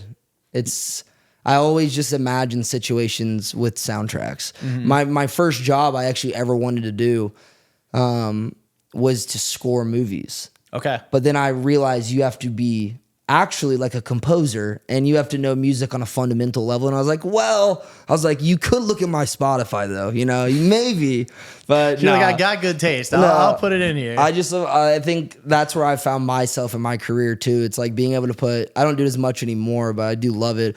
Being able to put video and music together to me is like therapy. It's beautiful. Yeah. I mean, you talked just a little bit about just like everything that goes into it, and whether it's an artist or a DJ, anything like that. You guys were just down at LSU. Yeah. Got to see Big Shaq Diesel. How was that, seeing him perform, seeing him as like an NBA great? You're probably a big fan of him. I mean, who doesn't like isn't, Shaq? man? Yeah. And then to see him completely switch and be up there on stage banging out trap and dubstep. What's funny, it's actually wasn't even the first time I'd seen him. Okay. But I had seen him at Bonnaroo in passing. Like, Yeah. we were like walking to a stage and we're like, oh, Shaq's playing. Like, let's walk by it. And so we did. But I have like heavy trap dubstep isn't necessarily for me anymore. I was raised on it though. Dubstep was like my first concert I ever went to. I was 15. Used a fake ID to get into Bass Nectar at Limelight, literally 5 minutes from here.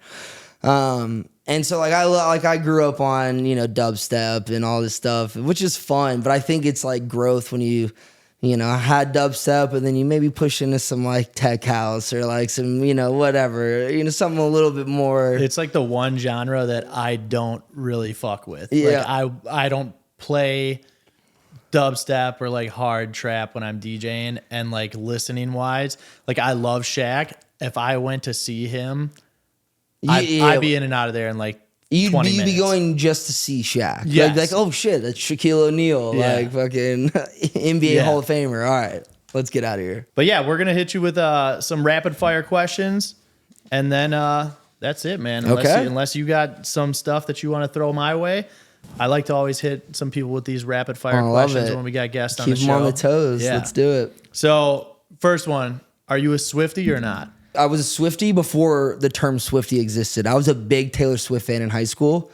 I am not as much I'm not a Swiftie, but I respect Taylor Swift and what her music is and how influential she is in the world. I figured with you growing up in Tennessee, I mean, it's kind of unavoidable. Yeah. I mean, she went to high school at Hendersonville. Exactly, yeah. I've seen her in concert a few times, but this is back like the Red Tour, early on. So, Are you a Spotify or Apple guy? Spotify. Okay. All the way. Did you post a Spotify Wrapped? I actually didn't post mine this year.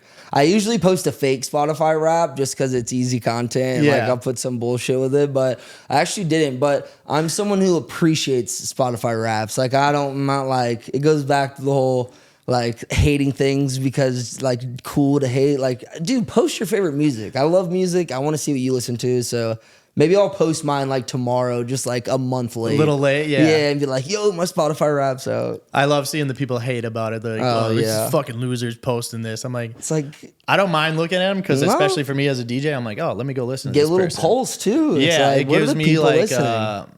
it's almost like you're just kind of never not working and you're investigating of like, oh, cool, what are these people listening to? Definitely. Who is your favorite DJ? That is tough. I think at the moment probably John Summit. Really? Okay. Yeah, I That's a like solid choice. I like John Summit a lot. The whole like John Summit, Dom Dalla, Fred again, like these kind of like guys who've really come into the scene over the last few years. I like the direction it's headed, but So you like the house and tech house right now? I do, but again, it's like I can go to any of it, you know, Subtronics, Grizz, John Summit. Like I love so much electronic, but I appreciate John and Dom and John Dalla, their little duo coalition. there. Yeah. I'd like to see them live, but if I could throw in Rufus in there too, I mean that's kind of. They're DJs, but they're also they make their I don't know like what the they're like a full band yeah when they're on stage. But I love Rufus though, so I feel like I just have to give them that. Yeah, you got to throw them in there. If you were a DJ, what would your DJ name be? Oh, man. Have you ever thought about this? I have. It's so funny. I was thinking about this like the other day, and it's literally just gonna totally bite off of John Summit, but I'm gonna go Jack Valley. It was literally I can't think of anything right now. Valley, but I was like, valleys? dude, maybe I'm Jack Valley. You know, I've thought about it so many times, but most of them are so corny that like the one I just said was so corny. Like you'd be like oh, if I said some other ones, I feel like yeah, Jack Valley. Come see me in concert. Come see you at Red Rocks. Yeah, I'd love that. It'd be my first show ever. What is your favorite concert you've ever attended? Oh, it's so hard. I think how many concerts do you think you've been to? Or like even at like a festival, how many artists have you seen? That's probably even harder than favorite show.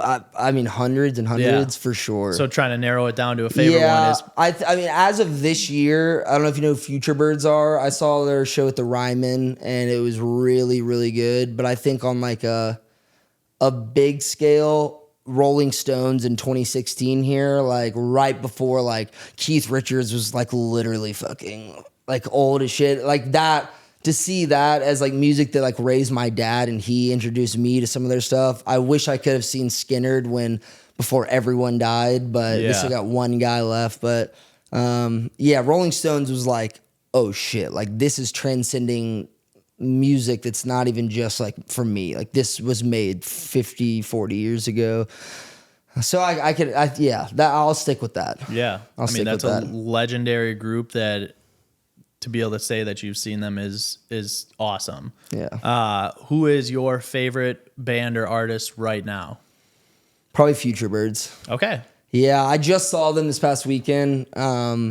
They're really good dudes. That question is so hard for me because I'm such an indecisive person that I think my answer will directly affect the rest of my life. And like a week from now, I'll be like, no, there was this fucking artist. Like I forgot about that. Right? Fuck, I should have said that. I'm just getting one out. Yeah. Not even gonna think twice about it. If you were going to see a DJ set, what's one song that you would request?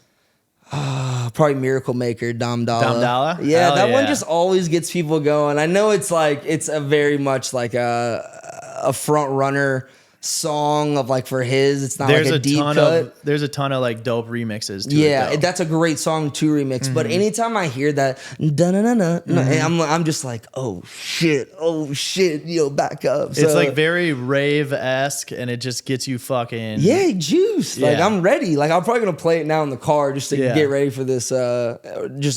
I'm gonna get ready for the party from my friends. I'm like, hey, thanks for the fucking ride. I'm like, oh, sorry. So this is gonna be a good one, and I don't know if you guys have ever brought this up as a topic for Bussin. I know you guys have kind of talked like similar to it, but let's say you guys were to do a decathlon of major sports. So we're talking football, basketball, baseball, hockey, golf, tennis, racing, so like NASCAR or Formula One, lacrosse, boxing, and MMA. And you're taking only the athletes from those sports. Who would win that decathlon? I like this question because I'm confident in my answer, and I'm taking basketball players. Really? Because I either take basketball, maybe hockey or football. But football, there's only so many skill positions that like a majority of people out there on the field, or right at half, are linemen. and guys that you probably don't want in like a major sporting competition, guys that are good at blocking but don't have necessarily the hand-eye coordination. I don't want to go that far because those guys are so talented. But I think basketball players overall are the most athletic of any professional sport. They run so much. They play, 92 games a year or however 82, many, yeah. 82. So the endurance factor's there, and they're all like basketball players and football players alike. Most of them flip-flopped in high school and they played both. But I think in a sports competition, I feel like basketball players might have the edge on a few things. But what's your answer? I think I would go with football players. Okay. I mean, that's my number 2. Yeah, those would be interchangeable as my 1 and 2. I just think when you go to like stuff like a hockey, you're going to find more people in football that can translate to hockey. Like the boxing and MMA part of it, I feel like football players are going to be more physical and better at like those two. Lacrosse is going to be a complete toss up between all of them. Who do you think would be taking last place? I feel like it's got to be like racers. Yeah, racers though. We were at F1 like a month ago, and those guys are like weirdly coordinated. Yeah, though. So the there's hand-eye that coordination. advantage. But I think just from the American appeal, like it's very much a European thing. Yeah. I mean, I guess if we're talking NASCAR, no, but I'd probably golf or racers just because of the stigma attached to it. Yeah. Like I'm confident I could beat the majority of NASCAR racers in a 40-yard dash. I do too. I know I would. One player that you get to recruit on offense and defense that's going to make the Titans a Super Bowl contender. That are currently playing? Currently playing, yes. So like this coming year, if you got to Okay. recruit 2 players to the Titans, one on offense, one on defense, who are you bringing over that turns them into a Super Bowl contender? Okay. I want Myles Garrett for D, and then I want Christian McCaffrey because Derek is most likely leaving, and we have Tajay Spears, which I think is going to be the future for the next few years. Mm-hmm. Christian's tough though because he's also like this is like his 7th season, and like he's. I didn't know if you were going to go prone. receiver depth. Yeah, I know. Honestly, I should go receiver so much because we have Tajay. So honestly, I would really like to see Amon-Ra St. Brown from Really? Detroit because he has some really, really good games, and I think he fits the profile of a lot of our like Nick Westbrook-Akines and Chris Moores, these like kind of like smaller, shifty guys, where I think it could work out well. So I'll take the deep ball on that, but yeah, I like Myles Garrett for my pick, maybe an Aaron Donald, but No Micah Parsons? Mike is good, but he had that injury earlier in the Yeah. season. But I still don't like. I just chose Christian McCaffrey, who's been like hurt like 3 of the last 4 seasons. Micah literally was one of my other 2 choices. I was like, I mean, you can't go wrong with Miles. That's a good question. That's a Yeah. good question that I will be thinking about for the next few days. Yeah. And I'm gonna be like, oh no, I should have said Again, him. it's the same kind of concept where you're I gonna be like, know. "Fuck, I should have said this." I swear. Yeah. Well, thank you, man. I appreciate you coming over. Dude, spending thank the you, time. man. Thanks for letting me raid your fridge and, and invite me into your beautiful home and your amazing dog, Luna. This has been super fun, man. Yeah. I can't thank you enough for taking the time to come over here, man. sit down and get your story out here. I would love to come back on, next year or something and just really dive into some music talk. Just Cool. I didn't even get to ask really about your stuff, and I wish I had more time where we could do that, but maybe that's good. Then segue into next year, and we can really. I want to know about your scene and everything like that, and just dive into music like that. Yeah, I mean, I'm still trying to find the direction for this because obviously being music centered is something that I like to incorporate with all the episodes and keep it as like a theme for them. But I know that I'm going to have athletes on here. I know that I'm going to have artists from different bands, singers, even people that are in record labels, and that field. I want to get deeper into like the whole music field, being here in Nashville, and obviously for what I do. So yeah, I mean, I'm always down to have guests return and see how life has changed. And Yeah. see I how the also stories think change. music is a great theme to have because it's something that everyone relates to. And it's always changing too. Always. So it's never gonna get stale. No. Yeah. There's always going to be music that's like, oh, back in my day, you know? Yeah. But yeah, I can't thank you enough for coming Yeah, on. dude. Thank you. Anything else that you need to push for yourself? Obviously, if you guys are not watching Bussin With The Boys, go check it out. Go see all the work that he does. Follow him on socials. I'll attach all his handles in the video and then on Apple and Spotify too, so you guys can go and follow Jack. Yeah, dude, you nailed it. That's all. Go tell someone you love them today. There we go. Go just let someone know that they're doing good in life, and that's all I need. Positive messages to end Yes. it. So if you're listening on Apple or Spotify, make sure you hit that follow button. Watching on YouTube, hit that subscribe button. Leave a comment.